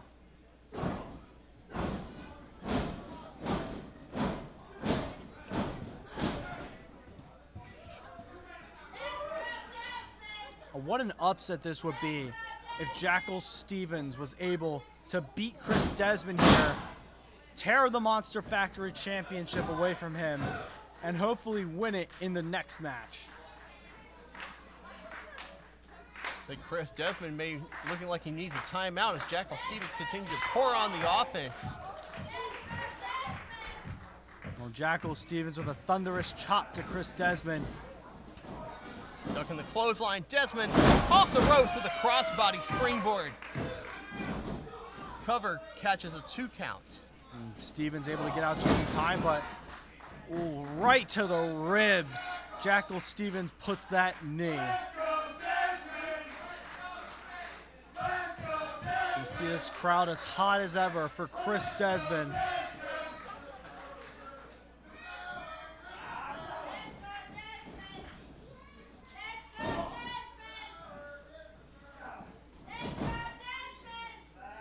Stevens, big kick to the back there to Chris Desmond.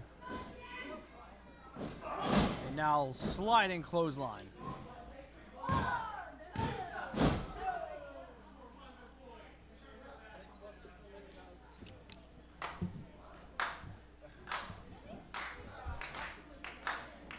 The crowd trying to get Chris Desmond back into this now.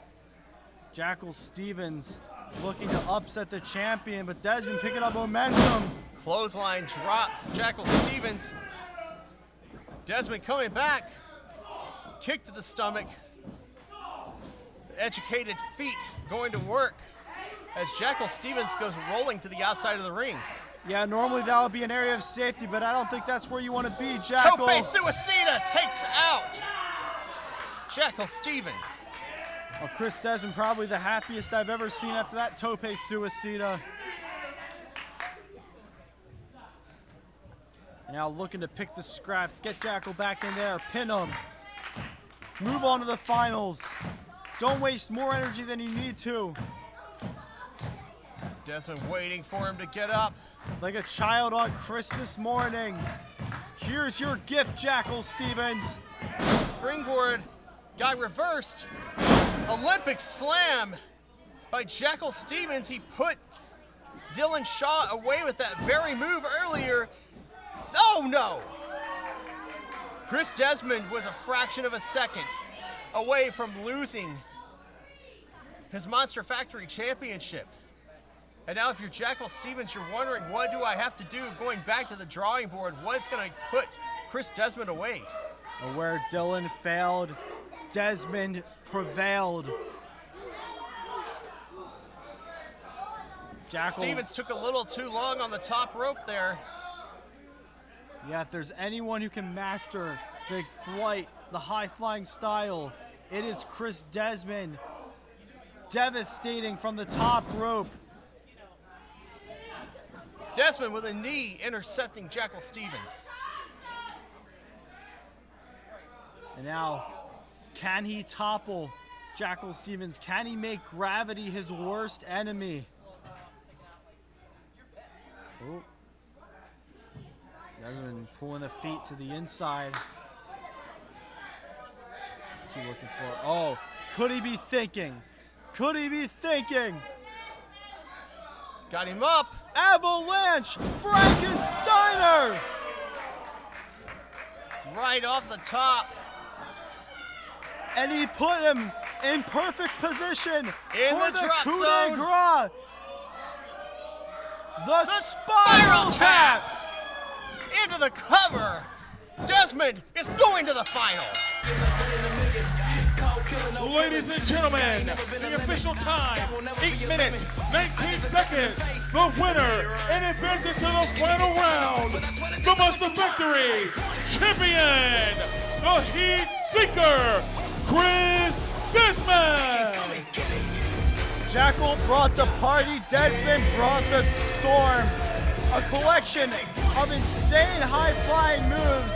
He's one step closer to surviving the marathon that's known as the Larry Sharpe Memorial Cup Tournament. Ladies and gentlemen, that is the final man in your fatal four-way. Our main event, it will be Desmond, it will be Liam Black, it will be Lucas Sangro, and it will be the Notorious Mimi.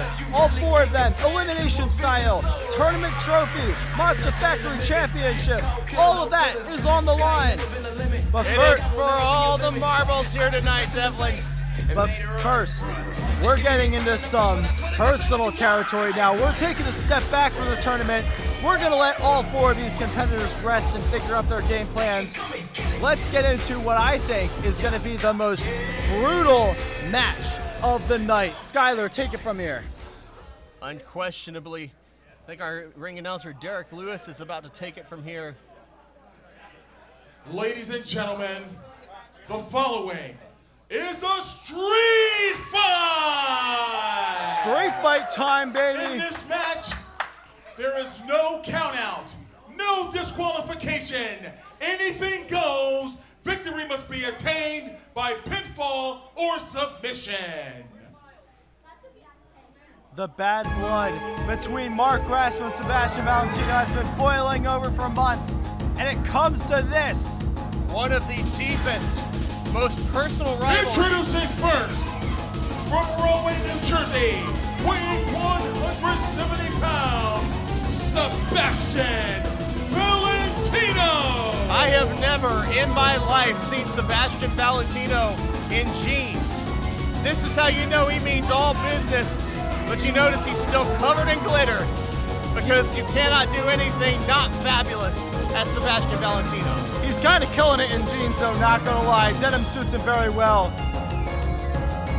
But nevertheless, Sebastian Valentino tore the tag team high fashion to shreds.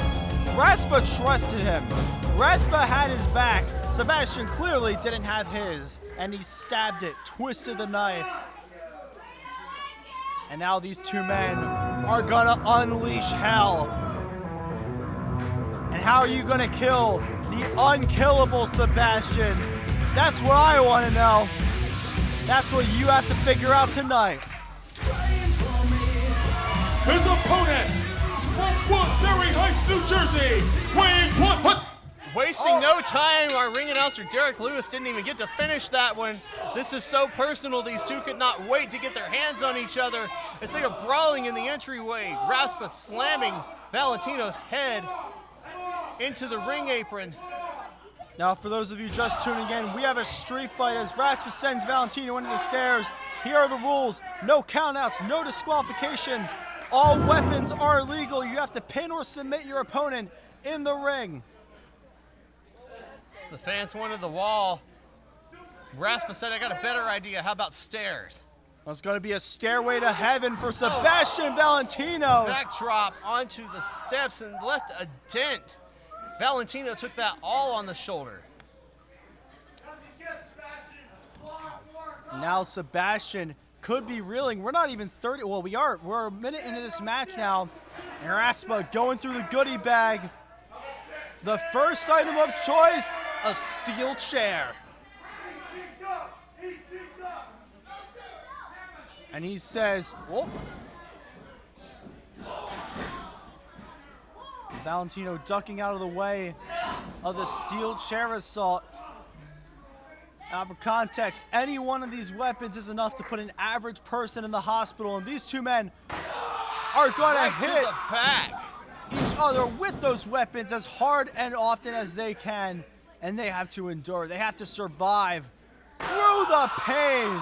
That sickening thud of that chair across the back of Mark Raspa Jr. can be heard all the way down in Camden. And if you may have seen it, but he hit him so hard with that chair, it actually tore a couple of pieces off. He broke that chair over Mark Raspa's back.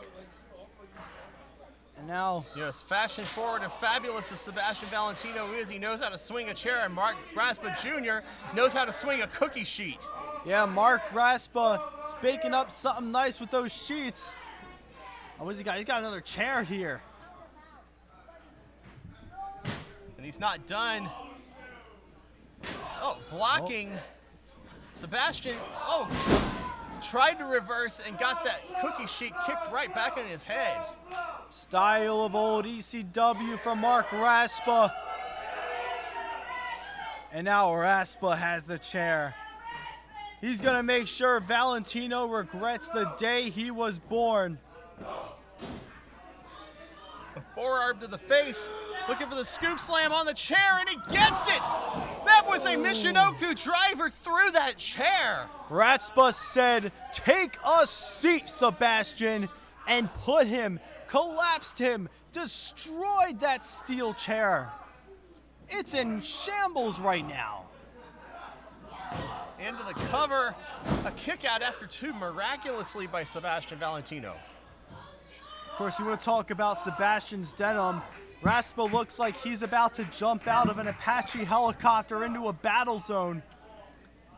Well, we're not but 3 minutes into this match, and that ring already looks like a battle zone as the chairs are coming out from underneath the ring. The doors are coming out from underneath the ring. He's going to put Sebastian through the doors, hot dog style. Two methods of pain right now.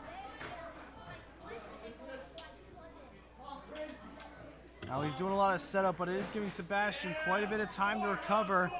It doesn't look like he's moving, though.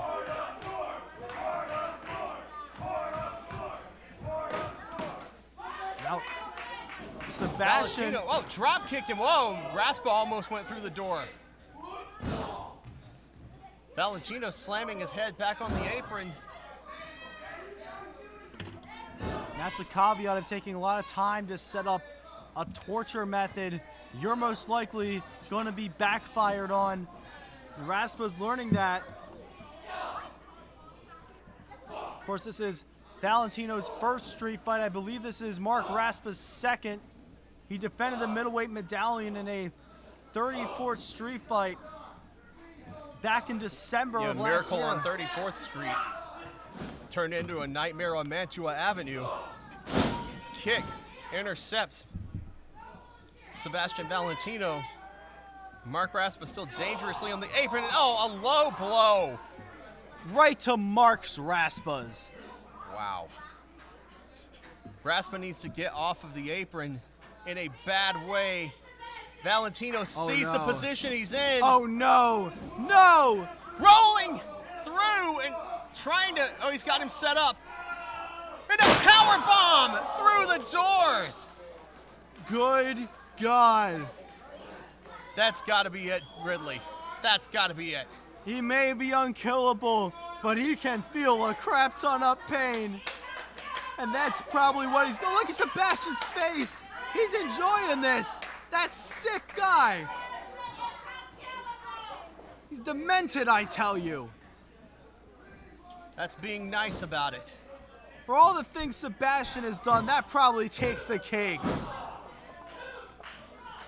Going as far as to put him through 2 doors at once. Going far as put him through doors, period.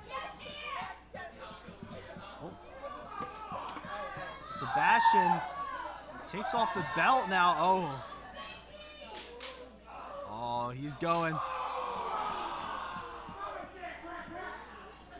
Raspa in a world of pain. Whipping him across the back with the belt.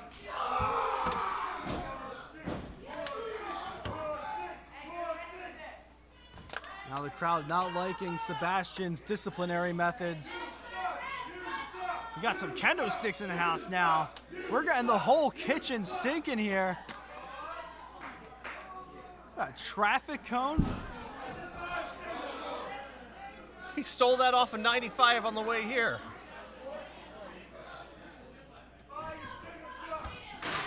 More Another chair. chairs. Sebastian, all the implements of destruction. Hip attack enhanced with the chair. And now giving him the stink face through the chair. Grinding into Mark Raspa Jr. there. Pinning his former tag partner, only gets a 2 count. And now mounting him, raining down the punches. Valentino in firm control here as he slams Mark Raspa Jr. into the corner, driving that shoulder into the ribs.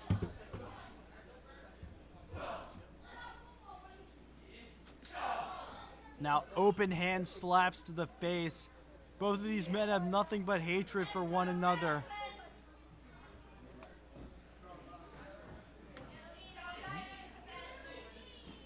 Sebastian for the handspring. Oh. Blocked, those eyes full of evil intent. Sebastian with a suplex off the top rope. Caught it on the fly. Gotta hit him with what hurts the most.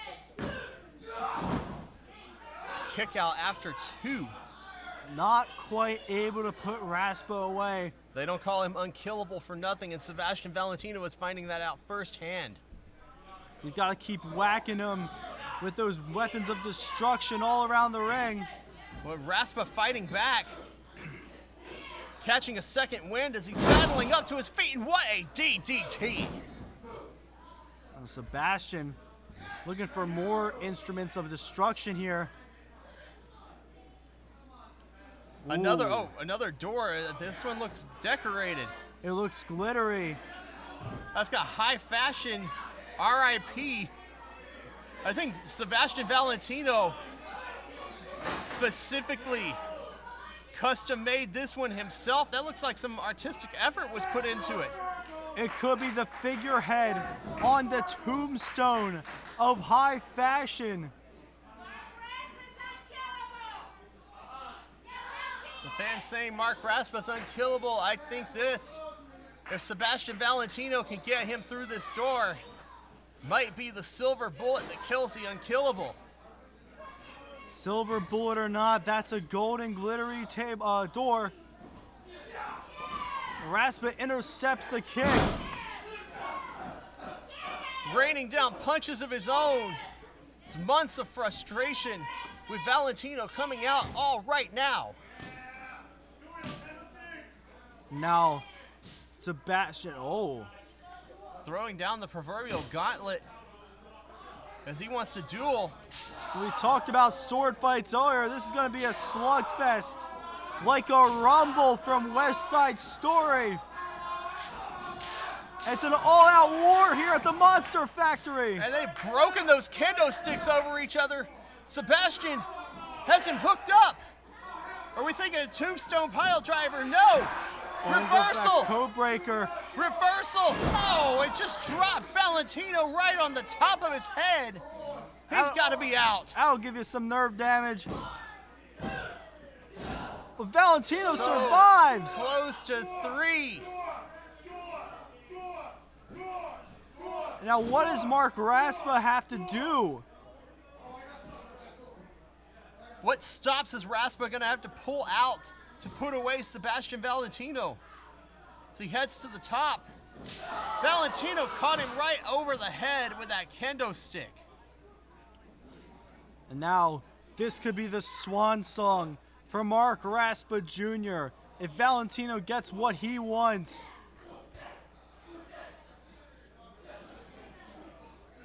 Mark Raspa slipping under. Kendo stick right to the back. Right to the gut now. And now, oh, don't tell me. No. Look at that Falcon Arrow! Watch him! The door! All the way across the ring! 1, 2, 3! Mark Raspa gets his revenge! Ladies and gentlemen, the official time, 11 minutes, 25 seconds. The winner of the street fight, the unkillable Mark Raspa Jr. Mark Raspa has slain the demon that's been terrorizing him this entire time, who cost him the middleweight medallion, who broke up high fashion. This is your reckoning, Sebastian Valentino. Well, these two are now 1-1. You have to wonder if this really is the end. Nonetheless, Mark Raspa Jr. comes out victorious here tonight.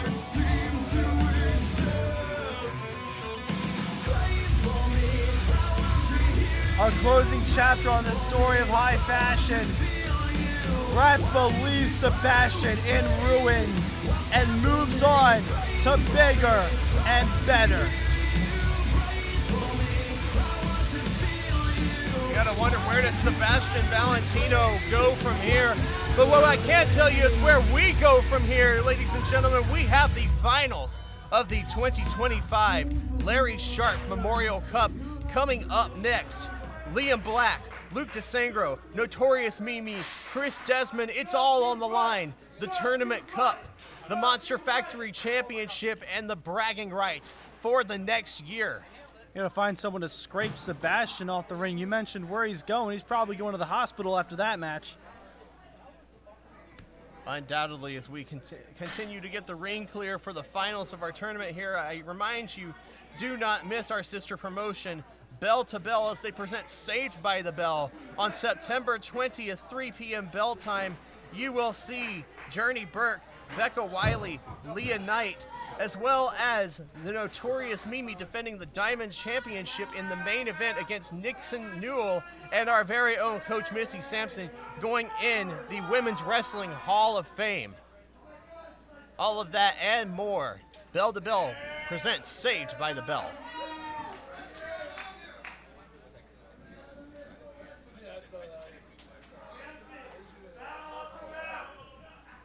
As it seems the cleanup will never end. That was absolute carnage, Ridley. Yeah, after Papa Juice got busted open after the street fight, the ring has been in for a beating. We still got our main event coming up. 4 Monster Factory's best, tearing the house down, but our referee doing a great job sweeping. We're going to do commentary on the referee sweeping. What do you think of his technique, Skylar? He's great, but you know what else is great? Is every Friday night you can catch us here at the world famous Monster Factory with Total Wrestling Live, 9 p.m. live on YouTube. But even better if you can join us here in person at the world famous Monster Factory at the Paulsboro Wrestling Club. What a hellacious street fight that was. I think it's about to be a hellacious fatal four-way elimination Ladies and match. gentlemen, it is now time for today's main event. The wait is over.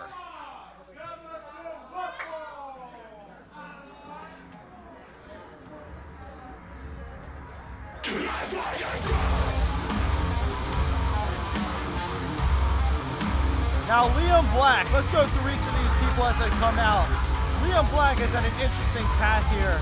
He went through a triple threat match, bested the God of Dad Bod and Hot Shot Mike Reed, Diaper Boy Mike Reed, whatever you call him. In the second round, he took on a fresh Nick Batiste and beat him too. Say what you will about Liam Black. Love him or hate him. This man has had his doubters through the years, and he has shut every last one of them up. Can he achieve the ultimate here tonight? Walk out, Liam 2 belts. Walk out with that Larry Sharpe Memorial Cup. He hopes to call himself Liam Black and Blue because those are the belts he will be holding. The black belt, the Monster Factory Championship, and the blue belt, the Thunder and Lightning Championship.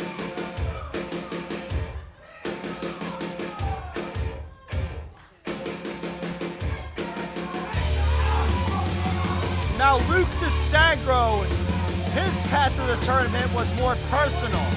He went through Kid Chaos and Papa Juice in back-to-back rounds.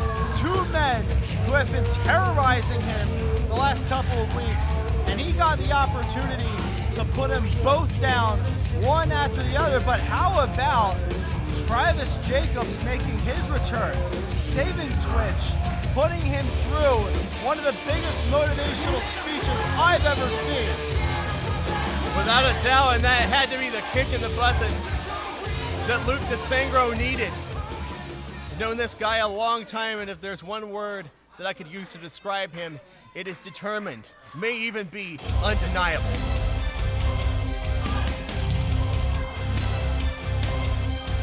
Now the Notorious Mimi, you can see she's carrying that bell-to-bell Diamond Championship. Her path to the tournament has been focused on vengeance. Two absolute titans she's gone through. Christian Darling and David Goldie were matches she's had earlier this year. Challenged for their titles both times and lost. Beat them both back-to-back tonight with a newfound vigor I have not seen in a very long time. I mean, for Christ's sake, I'm not gonna shut up about this. She beat David Goldie in 1 minute and 50 seconds. More impressively than that, if she wins this tonight, the Notorious Mimi, this girl, this woman that started training here at a very early age, will walk out of here the first ever woman to hold the Monster Factory Championship. She's held the girls' title enough. The girls' title went away. She's hung with the best of the best in the men's division. And tonight she has an opportunity to walk out with a crown. Not to mention the first woman in history to win the Larry Sharpe Cup tournament, but you gotta go through the top dog, the champion, Monster Factory, what I like to call the ambassador, the heat seeker, Chris Desmond.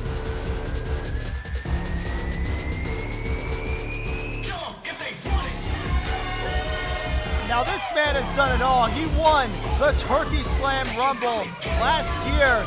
That's how he won his first Monster Factory Championship. Lost it to Luke DeSangro, who is in the ring right now. Won it back. And now he looks to walk out of the Larry Sharpe Memorial Cup tournament. I'm sorry. He won this second title from Luke DeSangro. And you gotta think that this was a man in the shuffle of world renown not very long ago, and arguably has emerged as the star of the group, coming out 2-time Monster Factory champion and shining in his solo career. Ladies and gentlemen, the following is a fatal 4-way elimination match in the final round of the Larry Sharpe Memorial Cup Tournament and for the Monster Factory Championship.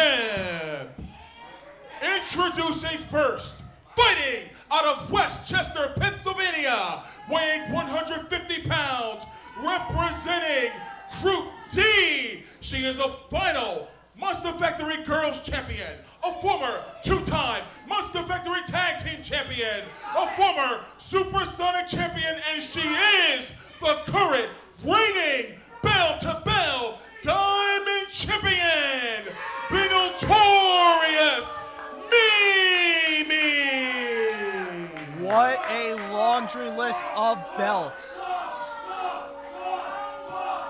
I think she holds the accolade of being the person who's collided with the wall the fighting out of Philadelphia, Pennsylvania, by way of San Juan, Puerto Rico, weighing 180 pounds, representing Group B. He was the last and final Monster Factory middleweight medallion holder, and he is the reigning Monster Factory Thunder and Lightning champion. Your guilty pleasure, Liam Black!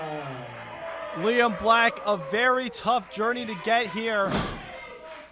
Next, fighting out of Levittown, Pennsylvania, weighing 200 pounds, representing Group C. He is a former Monster Factory Tag Team Champion, a former 2-time Monster Factory Supersonic Champion, and a former Monster Factory Champion, Luke DeSangro!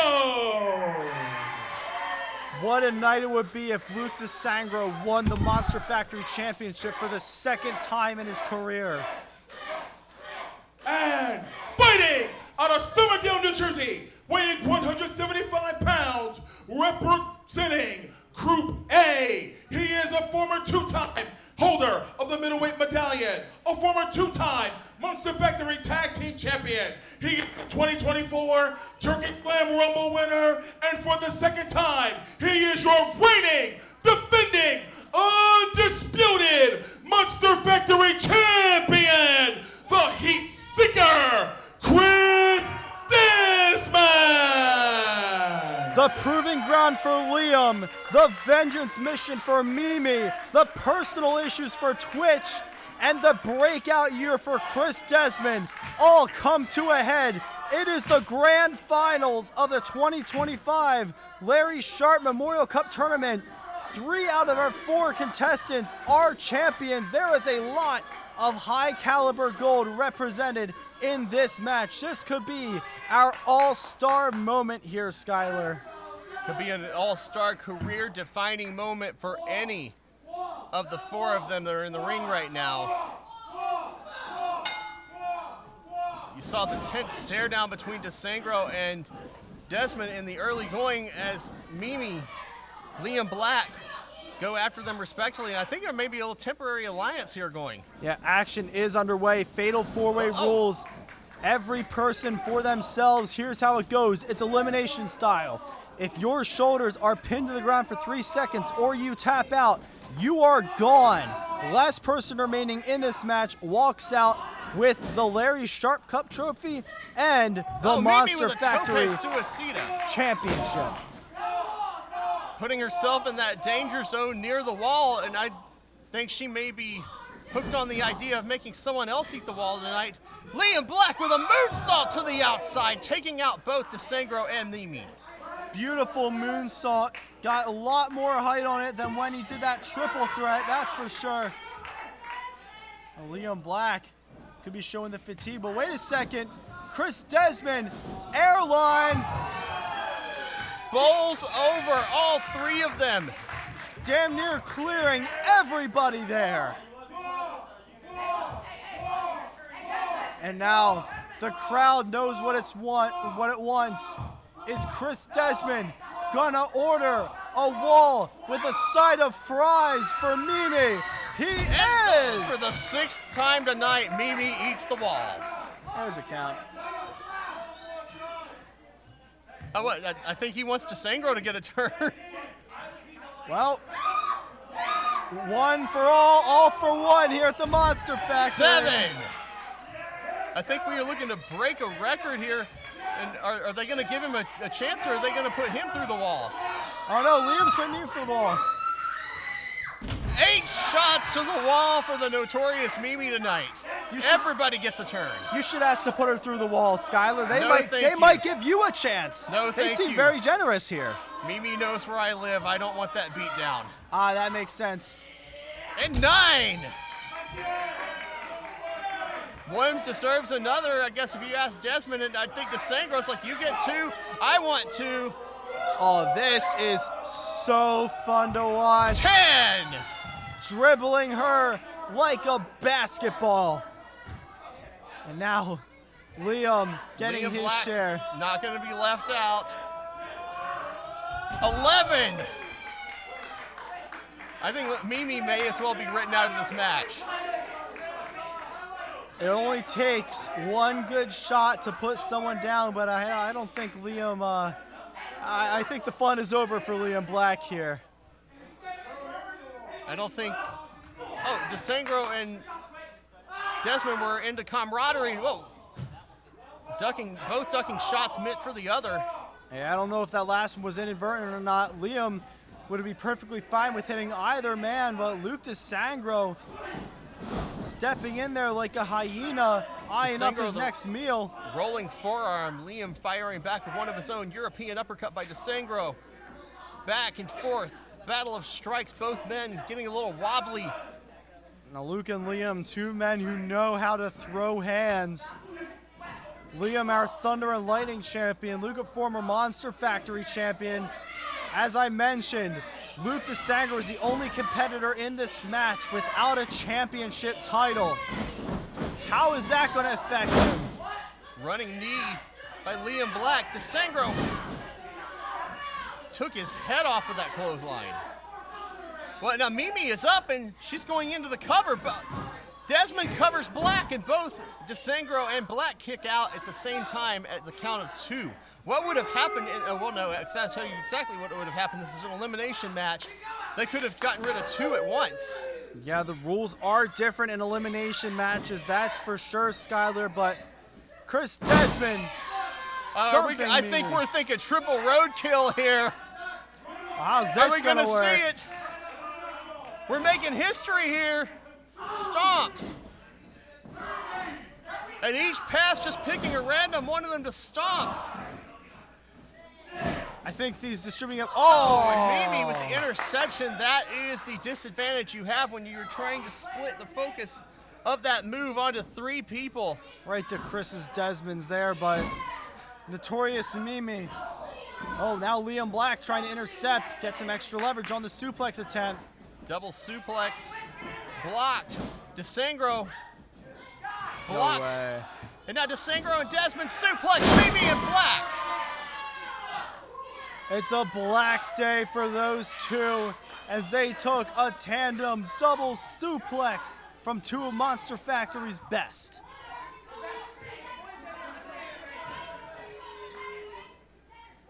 And now, Luke DeSangro, Chris Desmond, bitter rivals, have each other, middle of the ring. Some fisticuffs going on in the middle of the ring. A good old-fashioned why I oughta beatdown. DeSangro wants nothing more than to take that Monster Factory Championship back from Desmond. Desmond spun him, high roundhouse kick to the head. Like a And whoa! whip.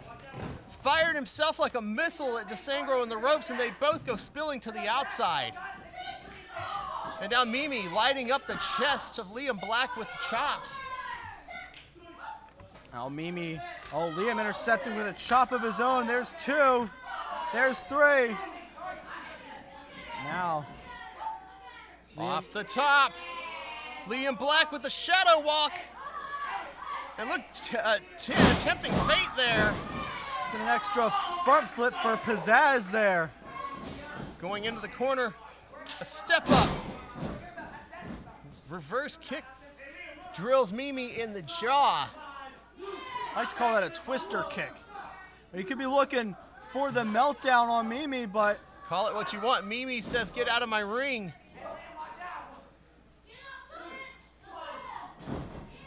Liam Black looking to take to the skies, take out a roadblock in his path to the very top of the Monster Factory. No, super kick drilled him. Intercepted. Liam Black is gone. Liam Black has been eliminated. It's an elimination match, so Liam Black is gone. There are 3 people left. I don't know if that was a proper heat seeker, but it was enough of an impact to the jaw to turn Liam Black's lights out. Desmond scores the first elimination. DeSangro still in this match as he pulling himself back up on the apron. Liam Black, probably the closest he's ever flown to the sun. Sadly, wasn't able to get the job done tonight, but we still got action. The match doesn't stop when one person gets pinned. Whichever one of these individuals goes out next, you have an incredible rematch from a classic here at the Monster Factory past. Mimi and Luke DeSangro from last month. Desmond and Mimi from, I think it was February. Street fight indeed. Oh, Mimi went for Heaven Sent, and DeSangro caught it and threw it into the ribs of Desmond. And to finish that statement, it could be Desmond and DeSangro. Took her down with a discus lariat there. Those two just very recently having battled for the Monster Factory Championship. One in each corner. DeSangro is going to fire off. Oh, Spanish fly. Standing Spanish fly, or running, the move that defied physics for me. And oh, thought he was in position for that spiral tap. DeSangro, elbow, but he got Heaven distracted. sent. 1, 2, 3, Mimi, ever the opportunist, just got rid of Luke DeSangro. DeSangro has been eliminated. We're Maybe. down to our final 2. Sudden impact. What a knockout blow to Luke DeSangro, and now it is down to our rematch from February in that hellacious street fight. Mimi the challenger, Desmond the champion. But now, both these competitors have scored an elimination. Indeed, and this is now down to a proper title defense for Desmond, one-on-one against the notorious Mimi. He survived that brutal street fight with her. Both of these competitors left bathed in the other's blood that night. And I don't think it's ever settled with Mimi that Desmond walked out the winner. Mimi does not forgive. Mimi does not forget. And now Mimi is about to take flight. Crossbody takes down Desmond. Isn't enough. 2, only a 2 count. Desmond survives. That's a sentence I've said many times over the last few months. Desmond survives. He is a champion through and through. That primal shriek of Mimi, you can tell she's frustrated. Now she's working over that arm, perhaps looking for that Heaven's Gate. Look for Heaven Sent there and ducked. Desmond up for a power slam. Excuse me, a scoop slam rather. And now he's going roadkill again. She intercepted the last one. Trying to stomp Mimi all the way to the ground. And now he's making her pay for the interruption earlier.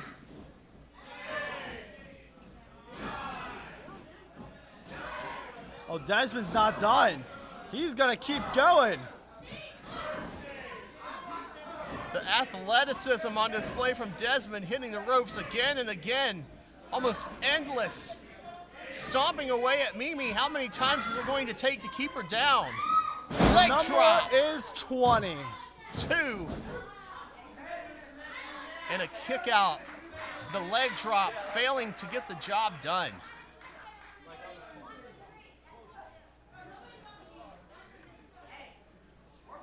We are in the twilight stages of this match. Both competitors through the entire night have exerted so much energy. They are running on fumes here, Skylar. I think these two hate each other so much they could go all night. Mimi with the head scissors, driving Desmond's head into the turnbuckle. And again, a third time, Desmond is in trouble. Mimi with a leg drop of her own. We're taking out of Desmond's playbook there. Another one for good measure. Kick out after two. Couldn't quite get it.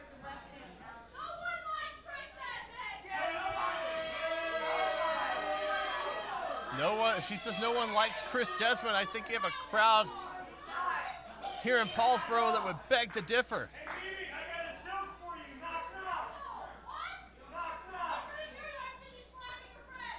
I think the fans getting in the head of the notorious Mimi here. She cannot afford this with so much on the line. The Monster Factory Championship, the Larry Sharpe Memorial Cup on the line. This is her chance to make history. This is Desmond's chance to make it out of a marathon that he put himself through. Desmond has won the Turkey Slam before. Can he add this accolade to his resume? This picks Mimi up. Oh! Blue Thunder Bomb off the top rope into the cover. Is that going to be enough? No, Mimi gets the shoulder up at the last possible second. Avalanche Sidewalk Blue Thunder Bomb was not able to get the job done. But still, Desmond breathes, Mimi breathes. Both competitors are still able to fight. How? I don't know. A regular person would have been done by now. But these two aren't regular people. They're Monster Factory top tier athletes. And they're gonna fight until the crows come home.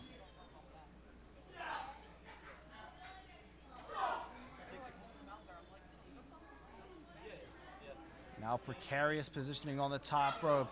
Oh, I think Desmond was setting up for that Spanish fly, that very move that beat Mimi in that street fight. Mimi up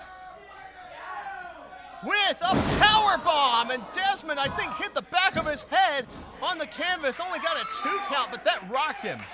That looks like some nasty whiplash there to Chris Desmond. He's definitely stunned after that one, that's for sure. Well, if Mimi hits the killing blow at the right moment, she could very well win the Monster Factory Championship. Put an end to Chris Desmond's run as champion. Mimi with that wrist lock. Desmond going to give up. A standing Americana in on Desmond. But, oh, Desmond though, Lifting her up into the electric chair position. Mimi's air just got about 2 degrees colder and put right back down. Desmond trying to crawl into the cover. Couldn't quite get there. I don't think he's looking for a cover. No! I think he was looking for the lion salt. A kick out. Desmond's got to be wondering what's he got to do to put Mimi away. This is unbelievable. You expect no less from these two, however, after we've seen them take each other to the limit time and time again. Mimi with a counter.